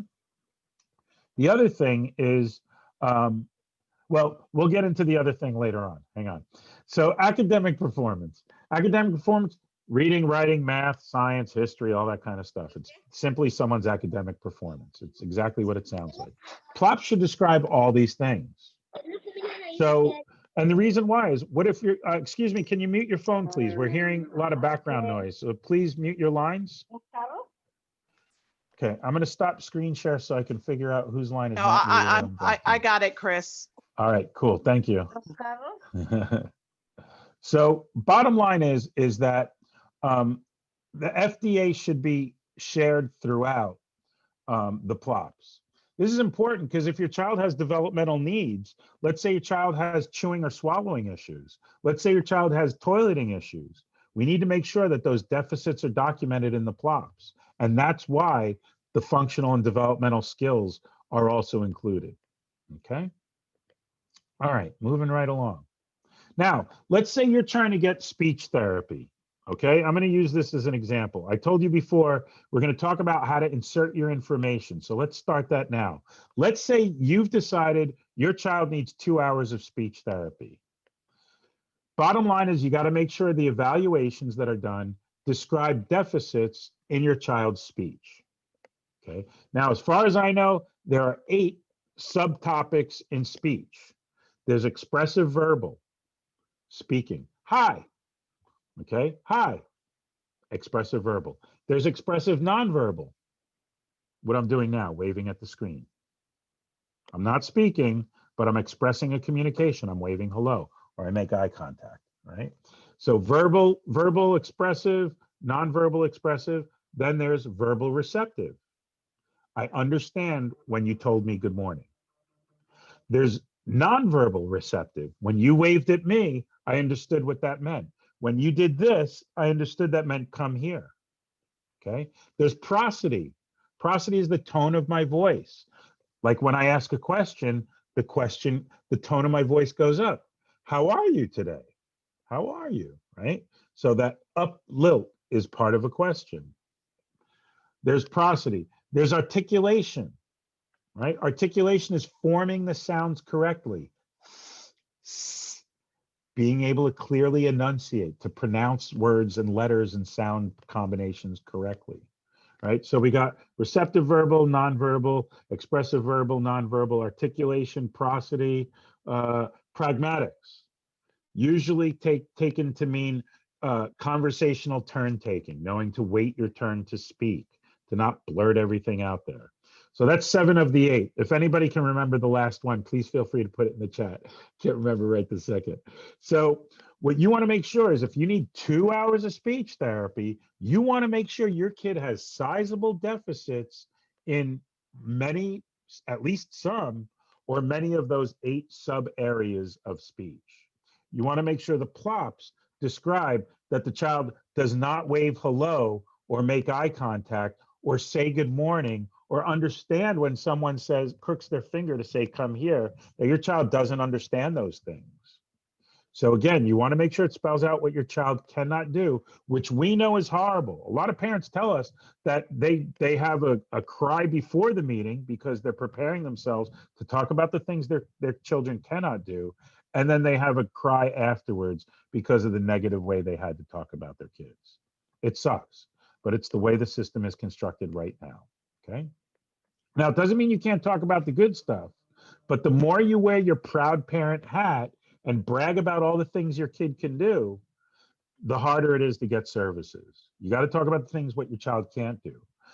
Some parents have told us they feel like it's a trick that the districts use to distract parents because they'll say, hey, remember all that progress that your child's made over the year? Remember when they couldn't do the buttons on their shirt at the start of the year and now they can do it? You must be so proud. And then mom and dad go off and talk about how proud they are of their kid, right? That's great, but stay focused. In order to get services, you've got to talk about the things what your child cannot do. Goals. Goals are things that you want your kid to be able to do 1 year from now. They should be based on the needs identified in the plops. Remember, needs is code for stuff your kid can't do. And if there's no goal, there's no need. If a goal isn't written, it's assumed that your child can do that thing. So there's no need if there's no goal. Okay, so the goal's got to be present. Sometimes the best goal is something in the Common Core.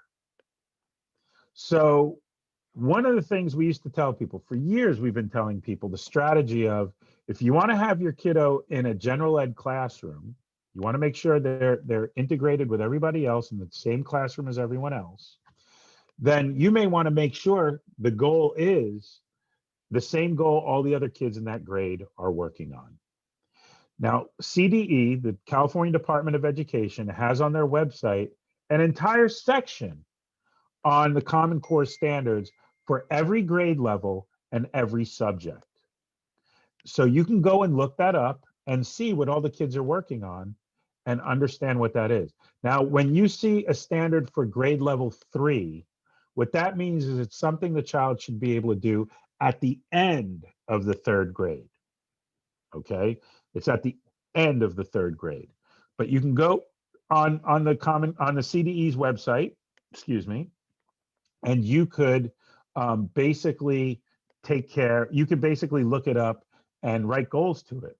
We've been saying this for years, and one of the things we were told is that you know, a lot of folks were writing goals or requesting goals, and they couldn't.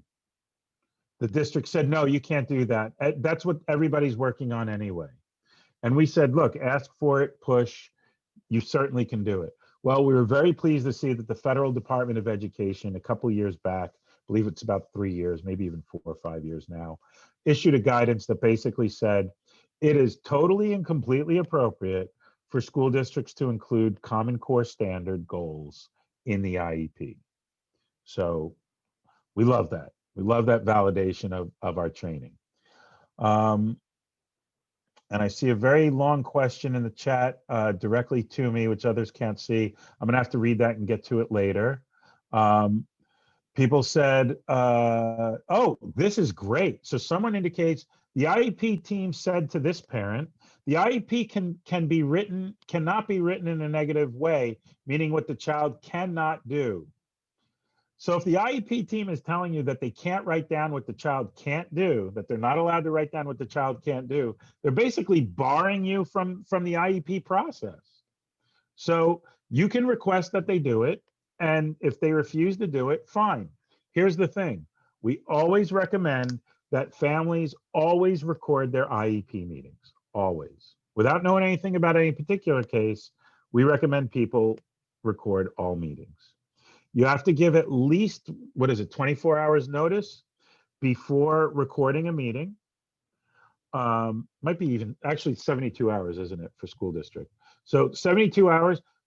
To me, the deadline doesn't matter. Don't wait till the last minute. Don't hide the ball. Send the district a letter 2 weeks in advance of the IEP meeting. Send it to them when you get notified of the date of the meeting. Put it on the slip the page that you sign, stating that you're going to go to the IEP, that date and time work for you. Put down on there, I'm going to record the IEP meeting. Okay, record the IEP meeting. Because you want evidence of these kinds of statements. Yeah, but I'm requesting, isn't the point is to identify my child's deficits, to write goals to those deficits and provide services to those goals? No, that's not the purpose of the IEP. What great evidence, a statement like that from a school district staff person, that would be incredible evidence for your due process. That's a well-prepared case. So again, remember, school districts, people can do anything they want to do. Whether they're following the law is a different question, okay? Great question.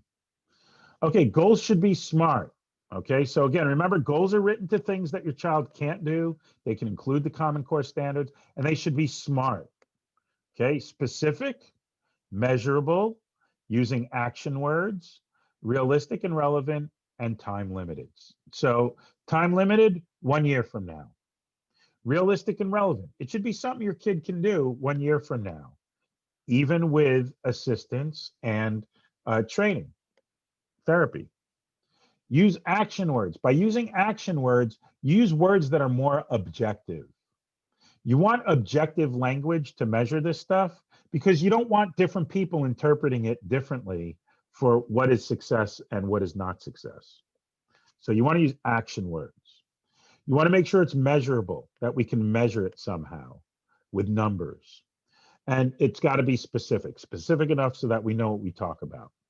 So, and then you can read an article about that. And so here's a goal. By May of 2021, Chris will improve fine motor skills by using an efficient grasp to hold and manipulate writing utensils and drawing 4 simple shapes without assistance with 90% accuracy and 4 out of 5 trials. Okay, fine. What does all this mean? We're going to tackle my fine motor skills. Great. Right away, I'm thinking occupational therapy. There's probably an OT that's going to be working with me. Using an efficient grasp. An efficient grasp is either using a tripod grasp, where I use 3 fingers, or using a quad grasp, where I use 4 fingers. Okay, that's OT speak. That's complicated OT jargon. Okay, if they use language like that you don't know what it means, ask them. Ask what it means. Your meeting is recorded. What they tell you will be on the recording. So if they tell you the truth, great. If they don't, great. You've got evidence. What am I going to do? I'm going to hold and manipulate the writing utensil. And I'm going to draw 4 shapes. What shapes? A line, a circle, a square, and a triangle. I've got to do it without assistance. Nobody's doing hand over hand with me. 90% accuracy, 4 to 5 trials. So what's 90% accuracy? I don't deviate from the line more than 10%. I don't know how you're going to not deviate from the line 10%. Maybe it means I draw more or less on the line 90% of the time. So if there are 10 figures, I could screw one up completely, no big deal, right? So long as the other 9 I've done more or less on the line. Okay, 4 to 5 trials. In my mind, 4 out of 5 trials is 4 to 5 days of the week. If we did this every single day, I can screw up on Friday, but as long as I got Monday through Thursday correct, good on me. I've learned the skill. I've mastered the ability to do it. Everybody's okay to screw up every now and then, no big deal. So that's something to keep in mind. Now, in other goals, this is horrible. What if the goal is crossing the street? 90% accuracy 4 out of 5 times doesn't cut it. Okay, I know it sounds like I'm making a joke. I'm kind of making a joke, but it really doesn't. It doesn't. So in that, you want 100% accuracy, 10 out of 10 trials, right? So make sure the context matters. So make sure you keep that in mind when designing the goal. Okay, someone mentioned if we can make a goal for timetables, the school said he can use a calculator to add in the accommodations. That is true. That is true. So if someone's working on multiplication and they can use a calculator, that's fine. That's an accommodation, but it could be a modification, and you may not want that. So we'll talk about that once we get to that section. Okay, so again, the goal should be SMART. Now, don't get consistency and accuracy confused. Sometimes we have some math wizards in the audience, and they say, well, normally school district goals are written at 80% accuracy, which means I could take a test, and if I get an 80% or 85% or 100%, I've passed the test. That's true. 80% accuracy is pretty typical. 4 to 5 trials. Well, 4 to 5 is 80% of the time. Math whizzes say, well, we're using fractions, so 80% times 80% really only equals 64% mastery. So, doesn't work. 64%, that's only slightly better than half. That's a failing grade. Why am I going to set that as a goal for my kid? This isn't exactly true. The accuracy, one is accuracy and the other is consistency. So don't get those confused. Just because percentages are being used for both of them, you're not measuring the same thing. 80% accuracy means I take the test, I score at least 80% on the quiz. 4 to 5 trials means every day I take the test, and one of the days I can fail the test, and I'll still meet this goal. That's okay. 80% mastery usually means, yeah, they know the material pretty well. Yeah, they're not an expert, but they know it well. Good enough. Okay, so consistency and accuracy. Now, one of the things I will say is sometimes kids learn a skill really fast, but then it doesn't generalize. Or they can learn it fast, but then when they stop practicing, they lose it immediately. Especially with kids with autism, we see this.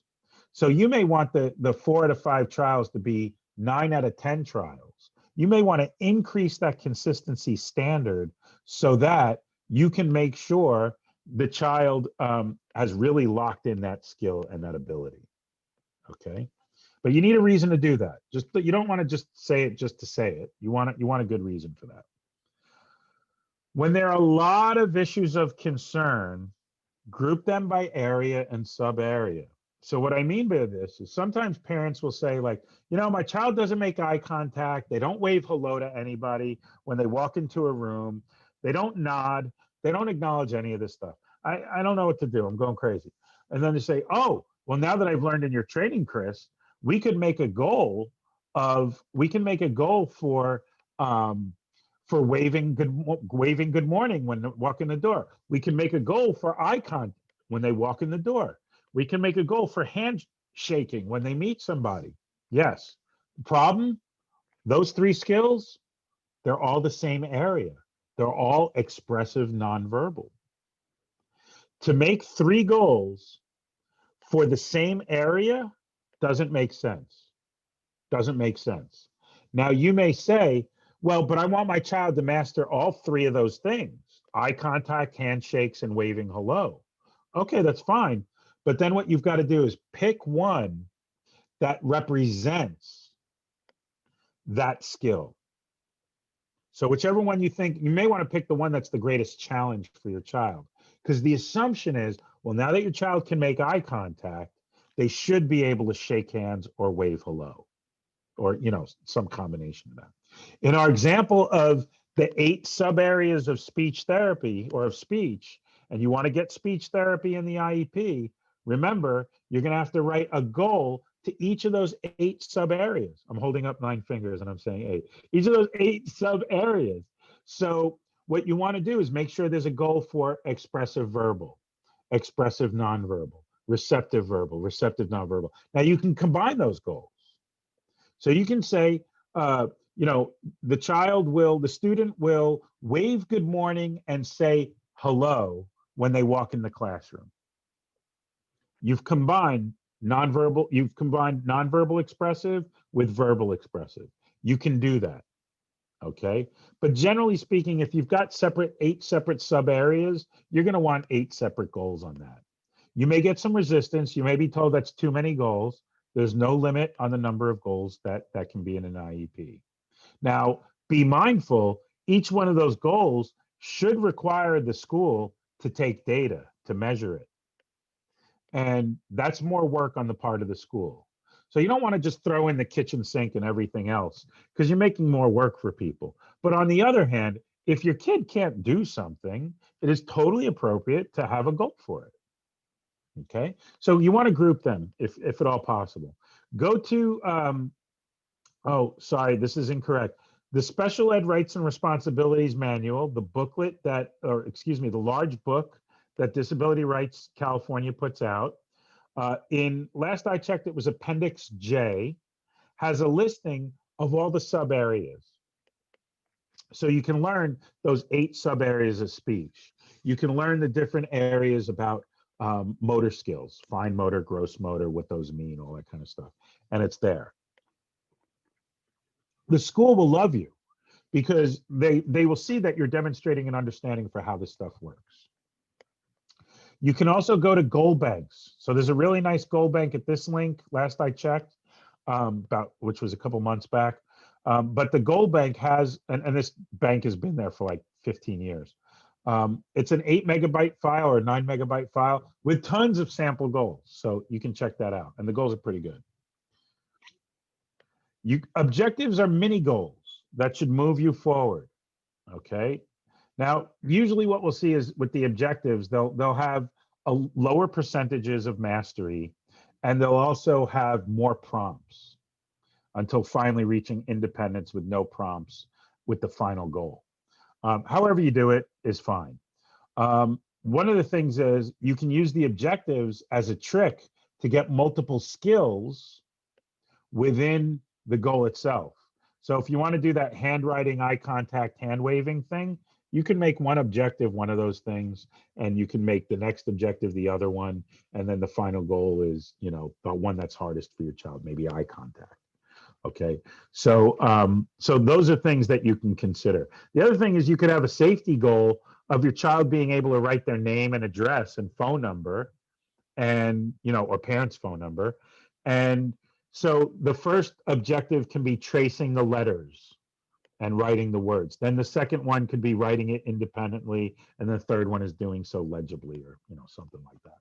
So, but you can play around with this stuff a little bit, so keep that in mind as well. And Tamika has dropped into the chat the link to the Special Ed Rights and Responsibilities Manual with on Disability Rights California's website.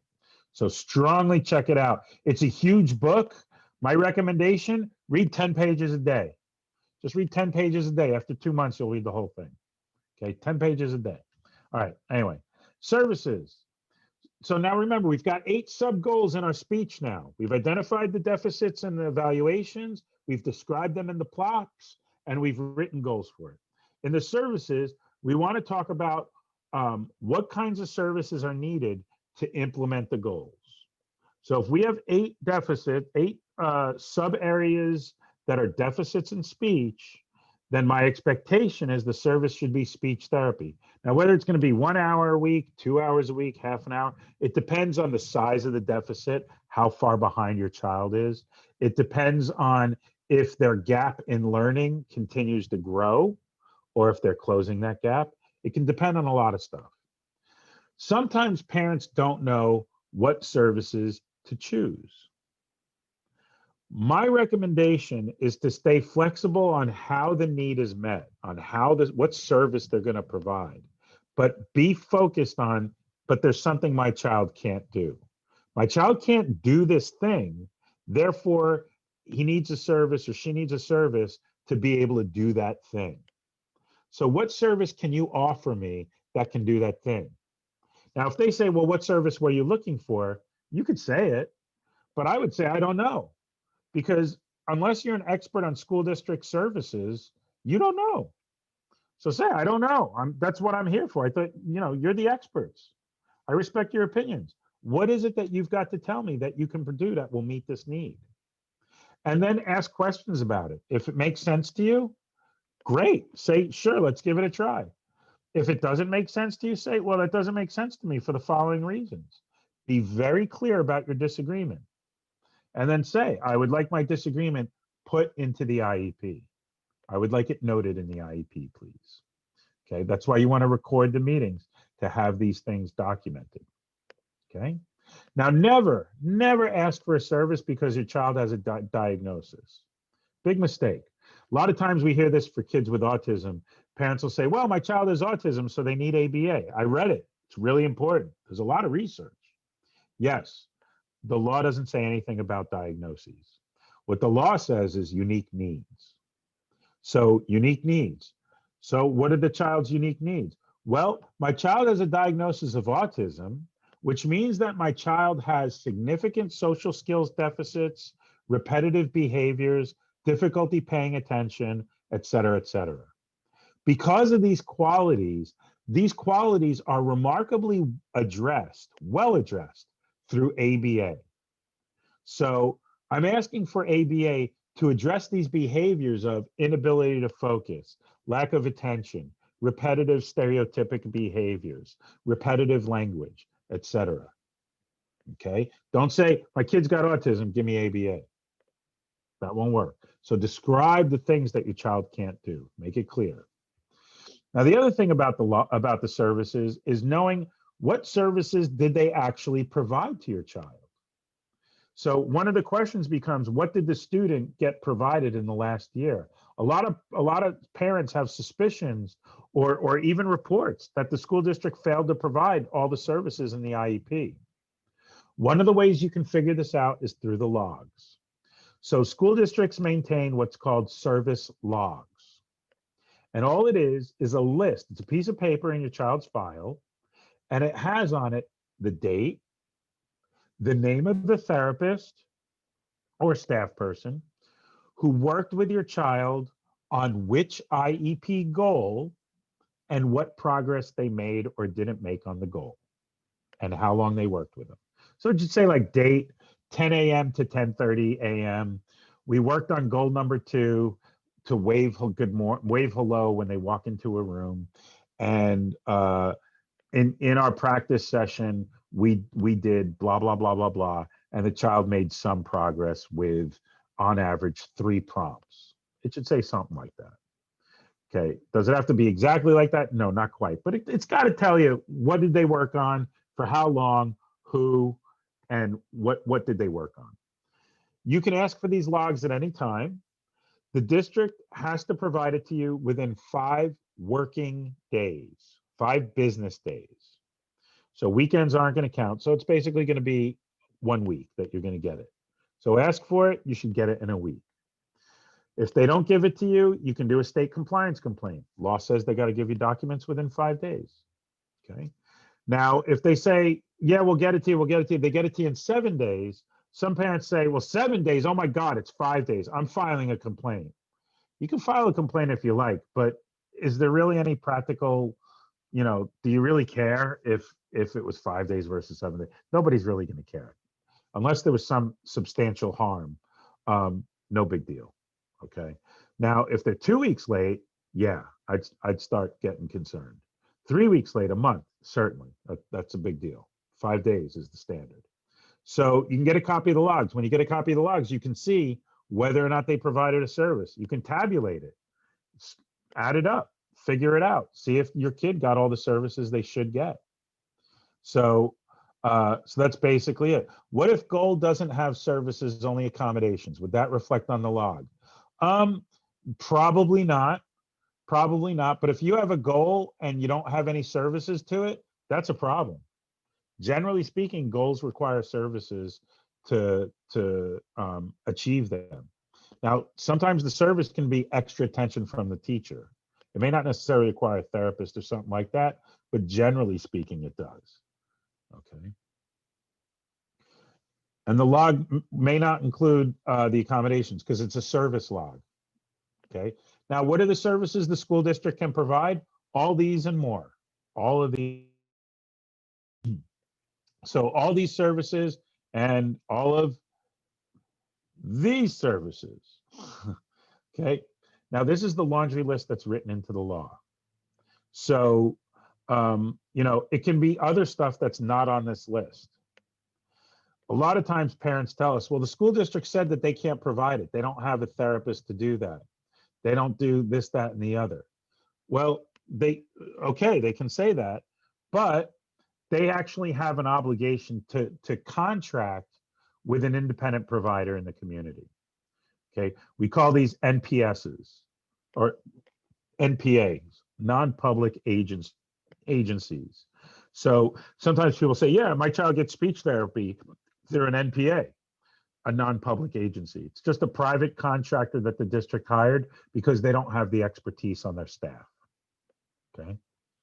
Somebody added in the chat right now that none of their child's goals has a service. So bottom line is that might be a bad IEP, depending on your child's needs.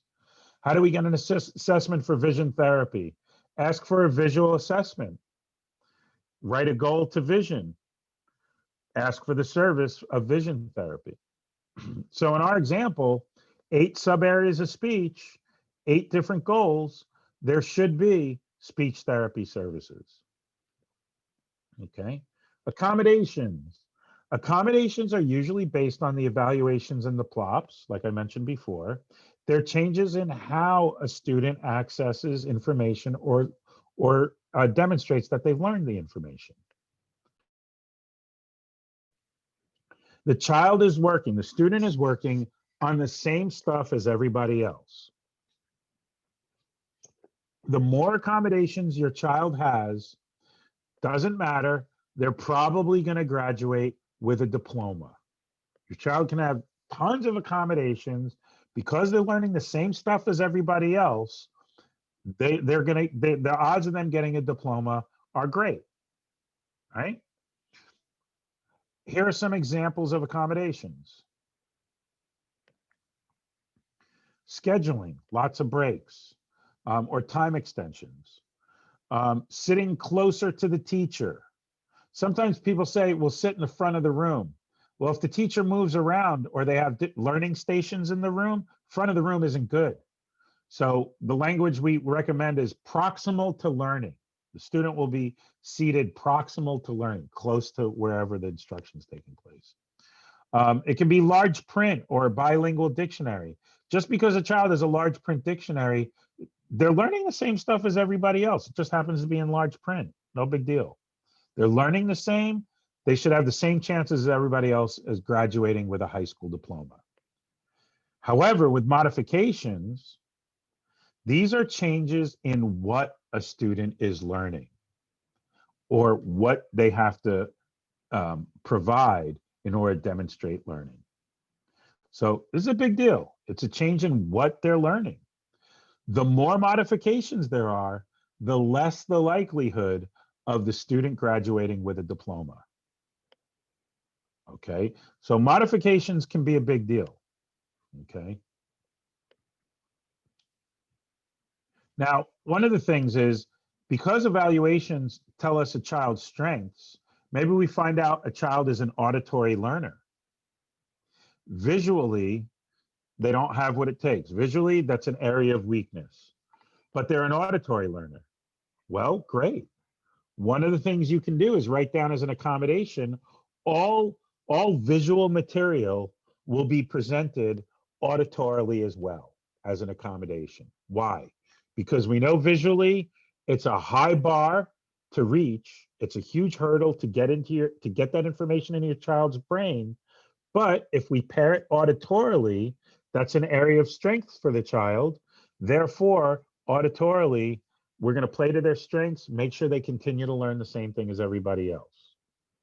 So, so remember, accommodations are usually based on those evaluations. Modifications as well, plays to the child's strengths.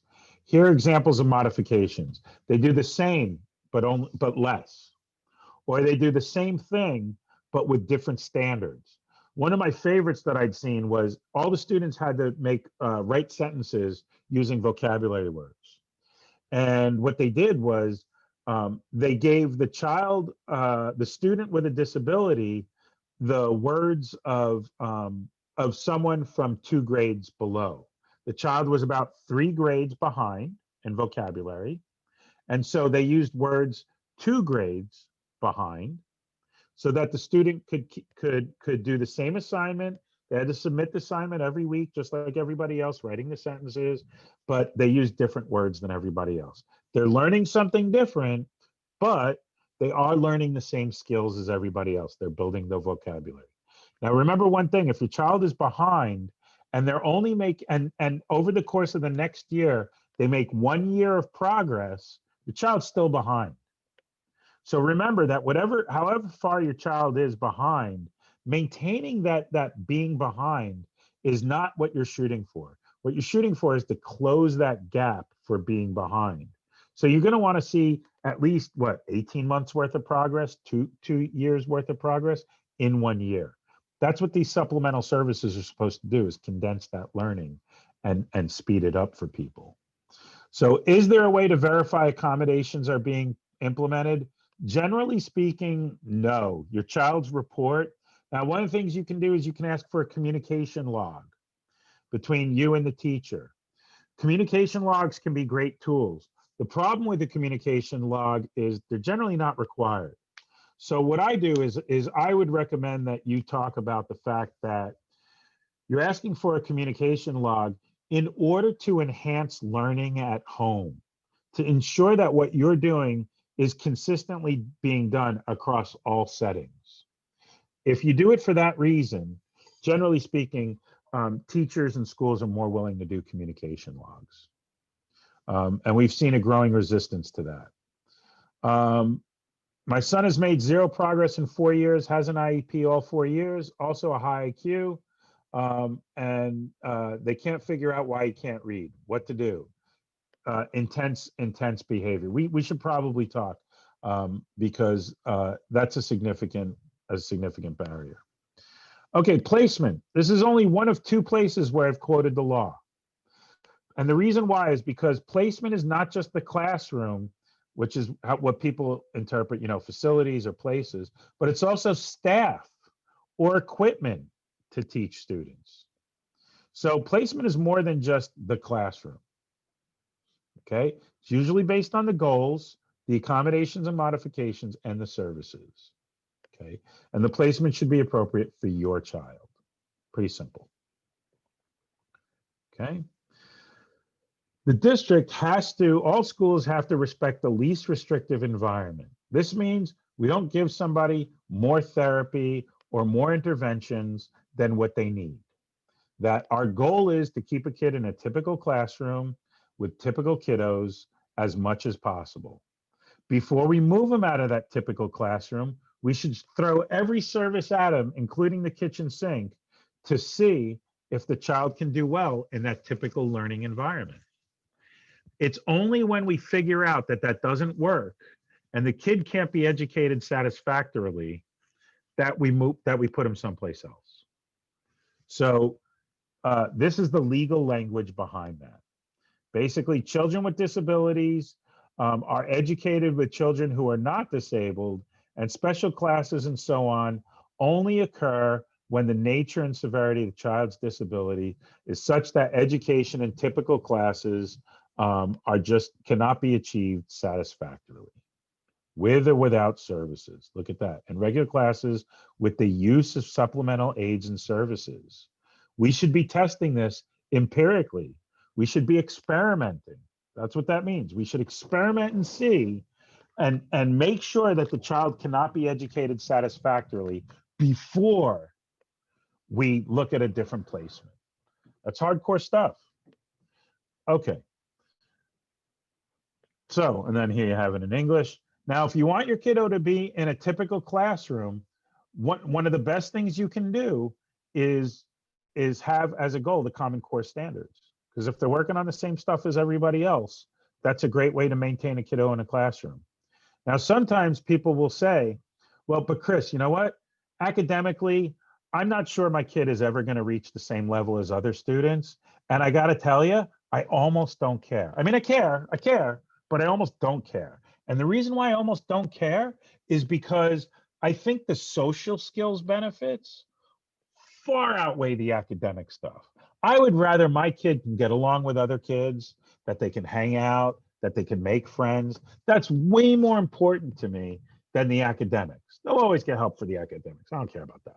But I care, but I don't really care. I really care about social skills, getting along with everybody else. Because to get a job, my kid's going to have to get along with others. There's help available to train my child how to learn how to do the job. There's help available even to help them do the job. But help them maintain their behavior, yeah, there's some help for that, but not a lot. So yeah, if you find yourself in that situation, Common Core standards could be the goal to maintain the kiddo in the general ed curriculum in a typical classroom. Okay, I prefer to use the words typical classroom or general ed curriculum, general ed classroom. I don't like to say a regular classroom. Why? Because then it makes it sound like special education is not regular. It's irregular. It's weird. It's different. So that's why I choose language like that. Okay, some things to remember. First of all, you want to introduce every bit of information about the thing you're looking for into the IEP. Take that process that you do automatically of figuring out where your kid is at, what goals you have for them, get it out on paper. When you make that list, someone asked earlier about, do you need to have a list of services? My recommendation is to have a list of services. I used to use worksheets and give worksheets out to parents that would say, what's the service you want? And so you put down a service. I want 1 hour speech therapy a week. Okay, great. Speech therapy. On what basis are you asking it for? And you might want to write this down.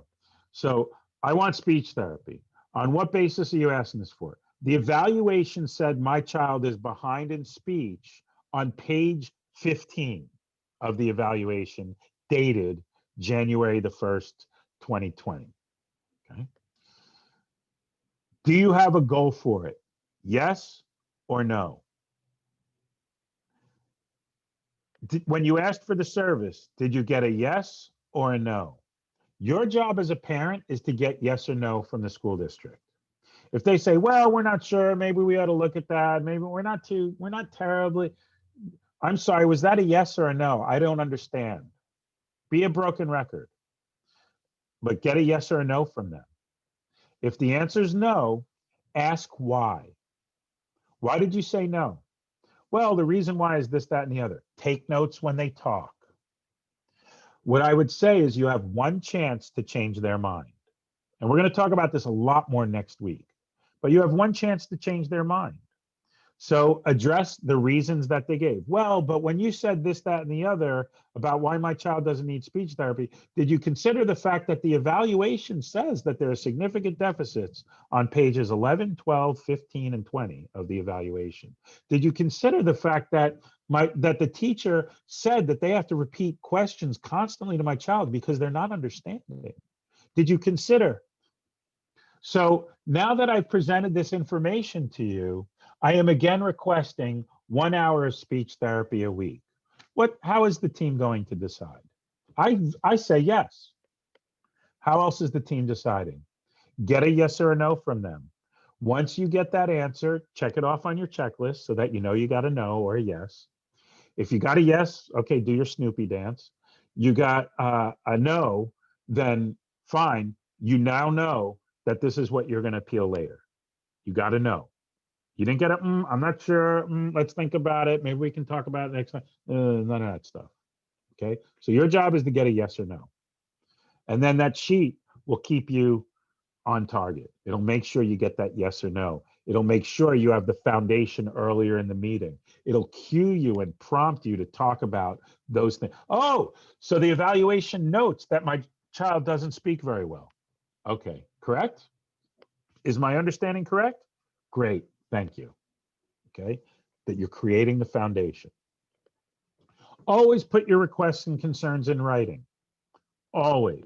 Write the letters of understanding. Prove that they got them. Remember, your audience is the judge that's going to hear your case months from now. We're going to talk about this in part 2 next week in great detail. Voice your disagreements. Be respectful. When they say no, right, after you've given it a second shot, you wrote down the reasons why they said no, you give it a second shot. Once you do that, then say, okay, I respectfully disagree with that decision. Let's move on. Okay. And the reason why this is important to do is, number one, you want to prove you didn't agree with their decision. Your meeting is being recorded. You're requesting them to put it in the IEP. It's documented that you disagree. It now gives you the basis to do an appeal later. If you don't do this, you can appeal it later, but if the school district says, we never knew that the parents didn't agree to no speech therapy, we thought it was okay because they just sort of moved on with the meeting. You've got to voice your disagreements. Otherwise, the district, it works as a good defense to say, yeah, we didn't know. Okay, so note that disagreement in the meeting, in the IEP, request it to be noted, and then move on. Because here's another thing, school districts, or families tell us that school districts, they report constantly, it seems like school districts are willing to argue all day long over one point. And the reason why is maybe they are. Maybe they are. Maybe they're denying you the service by delaying the process. If you're arguing over one point for 2 hours, you haven't gotten through the entire meeting. You haven't gotten through the meeting, you got to have another meeting, and another meeting, and another meeting. Better you say, respectfully, I disagree. Please note my disagreement in the IEP, and let's move on to the next point. People are going to love you. You're addressing that there's a disagreement. You're maintaining your rights by asking it to be documented in the IEP, and then you're moving on. You're not belaboring the point. You're not arguing and fighting all day long. They don't like that as much as you don't like it. Okay, remember adequate. Always use the word adequate, never use the word best. Okay, never, ever, ever. So this is where I invoke Chris Rock. He's got this great routine about never say never. I'm saying never, okay? Never, they say never say never. I'm saying never. Never sign your IEP at the meeting. Always take it home, always review it, always sign it within a few days of the meeting. Now, when you sign it, you can sign it in full agreement. You can sign it in full disagreement. You can sign it in partial agreement and partial disagreement. The bottom line is that you can say, look, I agree with goal number 1, 2, 4, 6, and 10, and I disagree with goal number 3, 5, 7, 8, and 9. Okay. And so you can do that, and you should do that.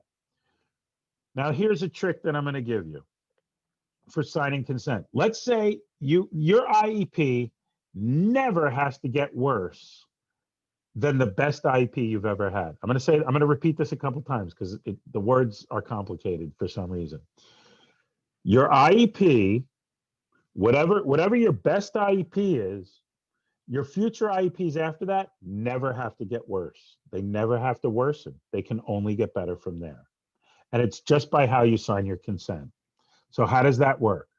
When you first ask for a service, let's say you ask for 2 hours a week of speech therapy. Stick with our example. And they say, we're going to offer a half an hour of speech therapy.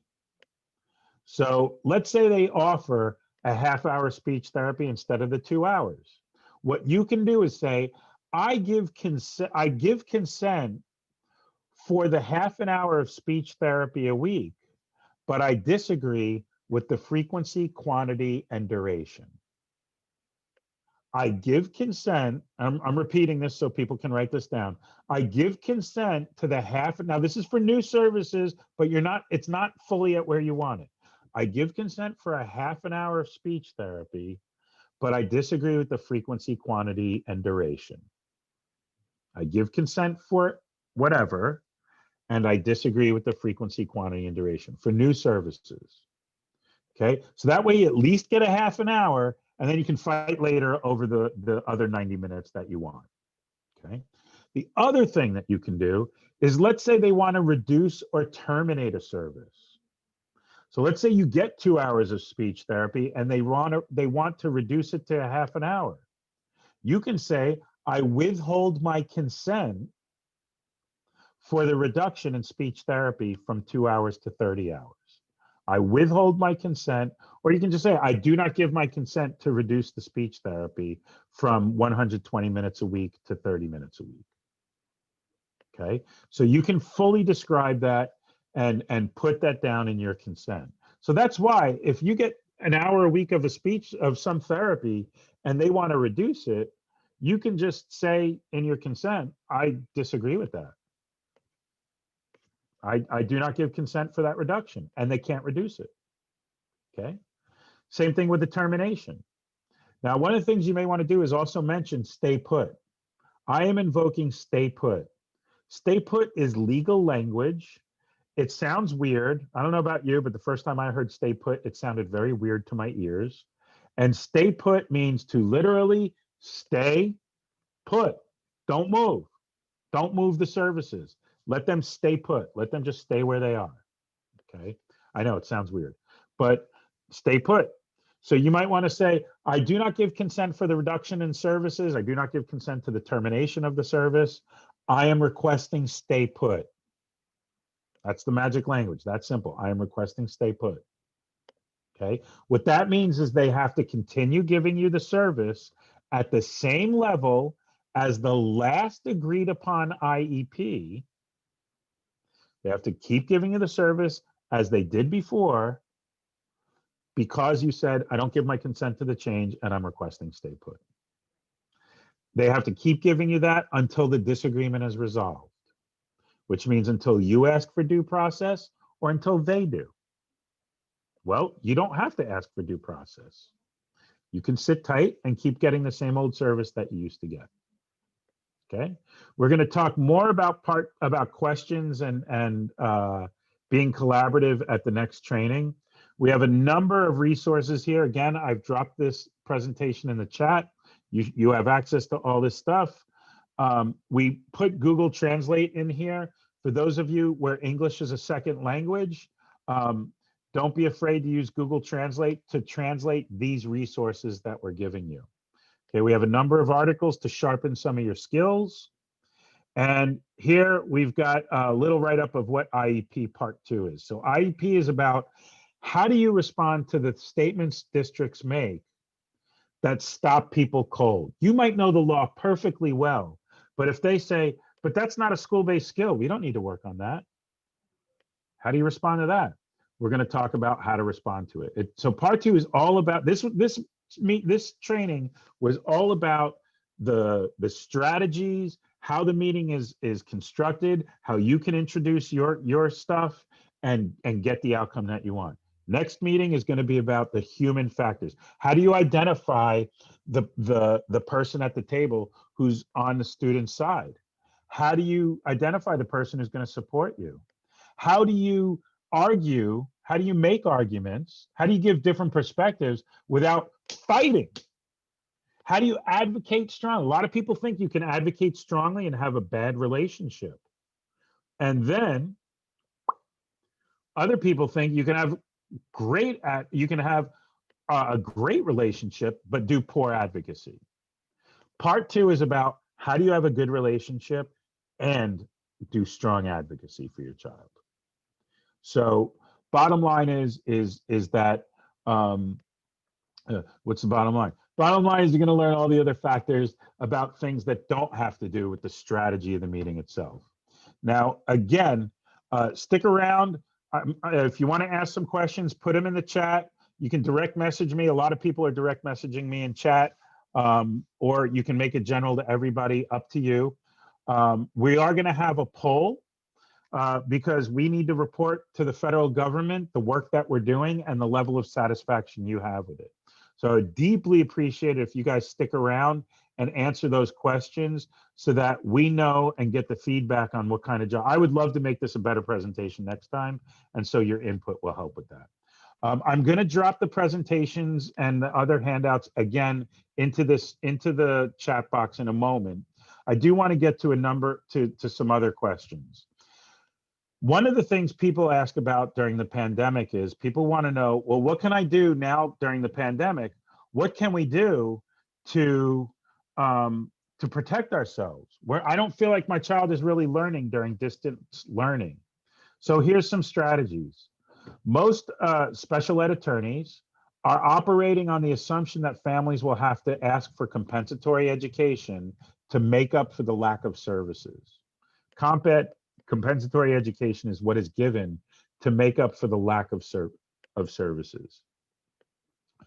So one of the things you can do is keep records, keep a folder. And we're going to talk about keeping records more in part 2, but keep a folder of all the time that your child stays at the computer and is actually learning, the number of minutes that a service is provided and how they're provided, how much intervention you have to provide, making videos of the child while they're doing distance learning. If they plan to build a district for educational support. So you might be paying for a tutor, you might be doing it yourself. So you need to collect that documentation. Some people have had success getting in-home services by getting the district to fund services from a non-public agency. So that's something to keep in mind. There have been concerns about IEPs developed as a result of COVID becoming stay put. So remember how we said the last agreed upon IEP is the one that they have to implement until you resolve the disagreement? Well, in this case, what you can do is specifically request that the IEP that's being developed now during the pandemic is not the stay put IEP. Instead, the stay put IEP is the one from before the pandemic. Okay. State compliance complaints are a great strategy to address a lack of FAPE.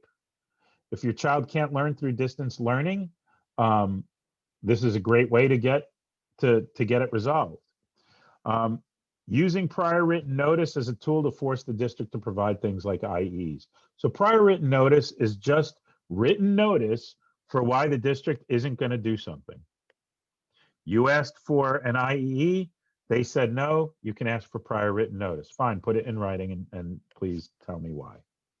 Okay, so yeah, that's basically it. Let me check the last one. The last COVID strategy, the use of related services.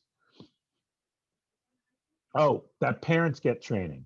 So the law, the regulations say parents can be trained in accordance with the IEP. The IEP can note trainings that you as a parent receive.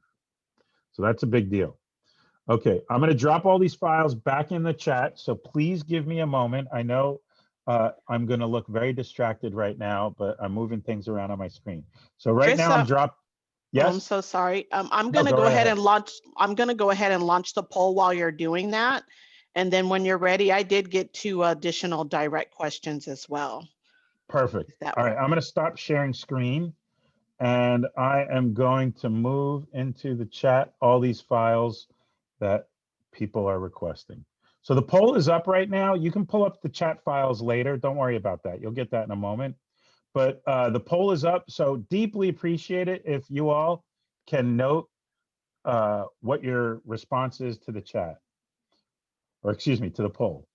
And I'm going to drop these files in. Developmental milestones, anti-bullying. Where's anti-bullying? Here we go. Anti-bullying.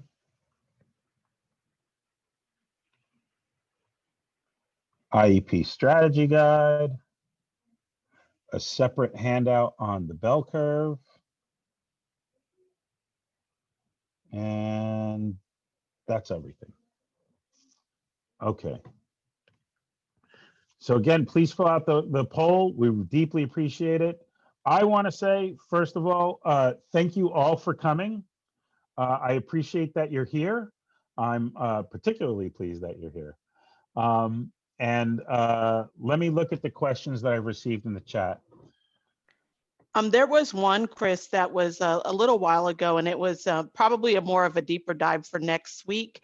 But it says, when writing a state compliant complaint, do we have to cite the Department of Ed codes they are violating in the complaint itself? And do we cite the Ed codes when writing a letter of understanding?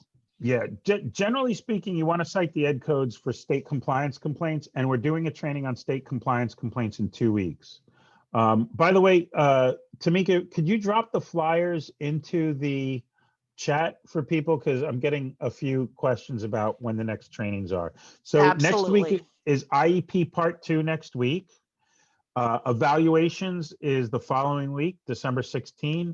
And then I believe on January 12th, it's a Wednesday, there is going to be a training on how to write state compliance complaints. So actually, instead of me believing it's January 12th, let me check and I can give you the actual date. January 13th. January 13th, Wednesday, state compliance complaints. Okay. And just like now, I'm going to do it in English and then I'm going to do it in Spanish.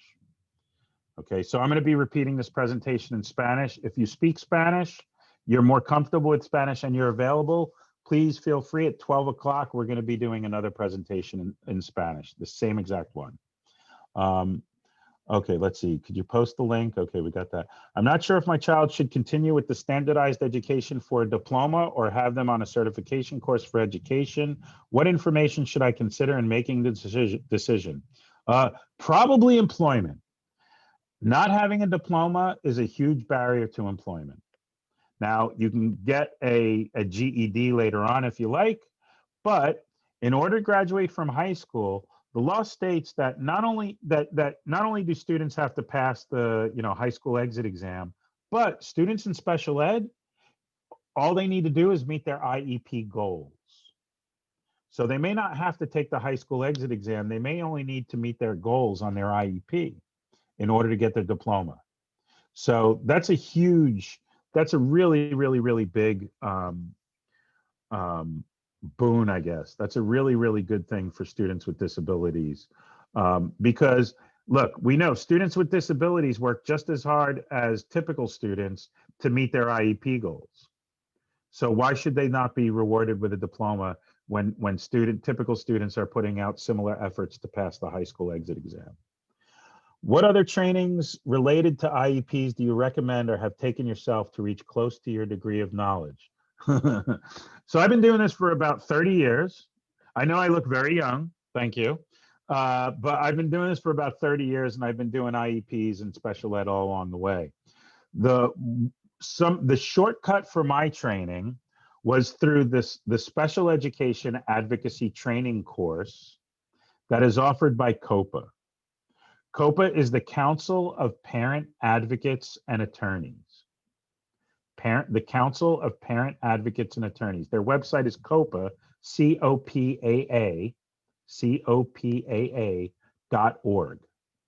COPA has a course. It's very expensive. I think part one is $1,500. I went through it as a guinea pig. They were developing the curriculum and they needed guinea pigs to see if they actually learned and mastered special ed strategies and all that stuff. And I was the guinea pig in it. So I found SEAT to be a huge time saver. It probably saved me a good 5 years worth of practical learning and experience. So I found it to be a very positive experience. I'm also a bookie guy. I'm a nerd. I do good in school. I don't have to put in a ton of effort. I can study a relatively short amount of time and learn a lot. So for me, that really worked well. If you hate school, if sitting down and reading is really tough, SEAT may not be the best thing. I've heard very positive things from other parents about trainings from TASK. TASK generally puts out free trainings, and I've heard from people. I haven't attended a TASK training in over 20 years, but I've been hearing by reputation from a lot of people they're happy with them. So check them out. I would also check out any trainings done by attorneys. If you know of special ed attorneys that are reputable, I would check out any trainings they offer. because I would presume that their training would be of equal quality. And that's basically it. Does anybody, I don't see any other questions in the chat that we haven't answered, with the exception of, some really long, complicated ones. I readily admit I haven't answered those questions. And Chris, With I those- did put those flyers into the chat as well for the upcoming trainings. Awesome. Awesome. So the one thing I would ask is if you can save the chat for me, Tamika. I can't save it. And the only reason why is just because there are one or two people who are asking if I can email them directly with an answer to their fairly complicated long question. And I want to be able to do that for people later on. Absolutely. And then also for those folks that are asking for copies for whatever reason they can't download the attachments in the chat, I will be sending out everything to everybody who participated and registered for the training today. So no worries, you will get everything, including the flyers. I'll send them after, probably this afternoon. Excellent. And I'm looking at the results of the poll, and these are really great. Should I share the results so other people can see it, Tamika? Sure. Just because I've mentioned it. So looks like most people here are family members, and we have a lot of others. That's cool. I will have more everybody said they'll have more advocacy skills. Love that. Mwah. Thank you for coming. And I mean that sincerely. It may seem like I'm joking, but I'm not. I really am happy that you're here. I'm better able to say what I want as a result of this training. Awesome. I'm now participating in advocacy. Hooray. For those of you who aren't right now, time is limited. We get it, but it's never too late. So we hope to see you getting involved in advocacy. I'm already in a leadership position with another group. Awesome. Parent support group leaders, I bet, are here. Awesome. I'm satisfied. Okay, great. Only one person wasn't happy. Sorry I couldn't make you happy. I tried. And we got a lot of new people. 14 out of the 34 people who responded are new. And we have really good diversity here in the training as well. Awesome. Wonderful to see. And it's almost all ladies or people who identify as female. And I work in the field of disabilities. So many of you actually work in this field as well. So again, thank you for coming. I really appreciate it. Oh, we got 3 new messages. Let me check the new messages and then we'll end. Don't see the flyer. Okay, the flyer's there. But if not, you can contact Tamika afterwards and we'll give it to you. Somebody specific wants me to do a training for their group. We'll see. This one's being recorded, so it may be that we can replay this for your group, but we'll see. And we've got a thank you from a few people who I know. Excellent. Yes, and of course, and I did not do this during the training, but of course I recognize many of your names. I recognize many of you. Glad to see you here.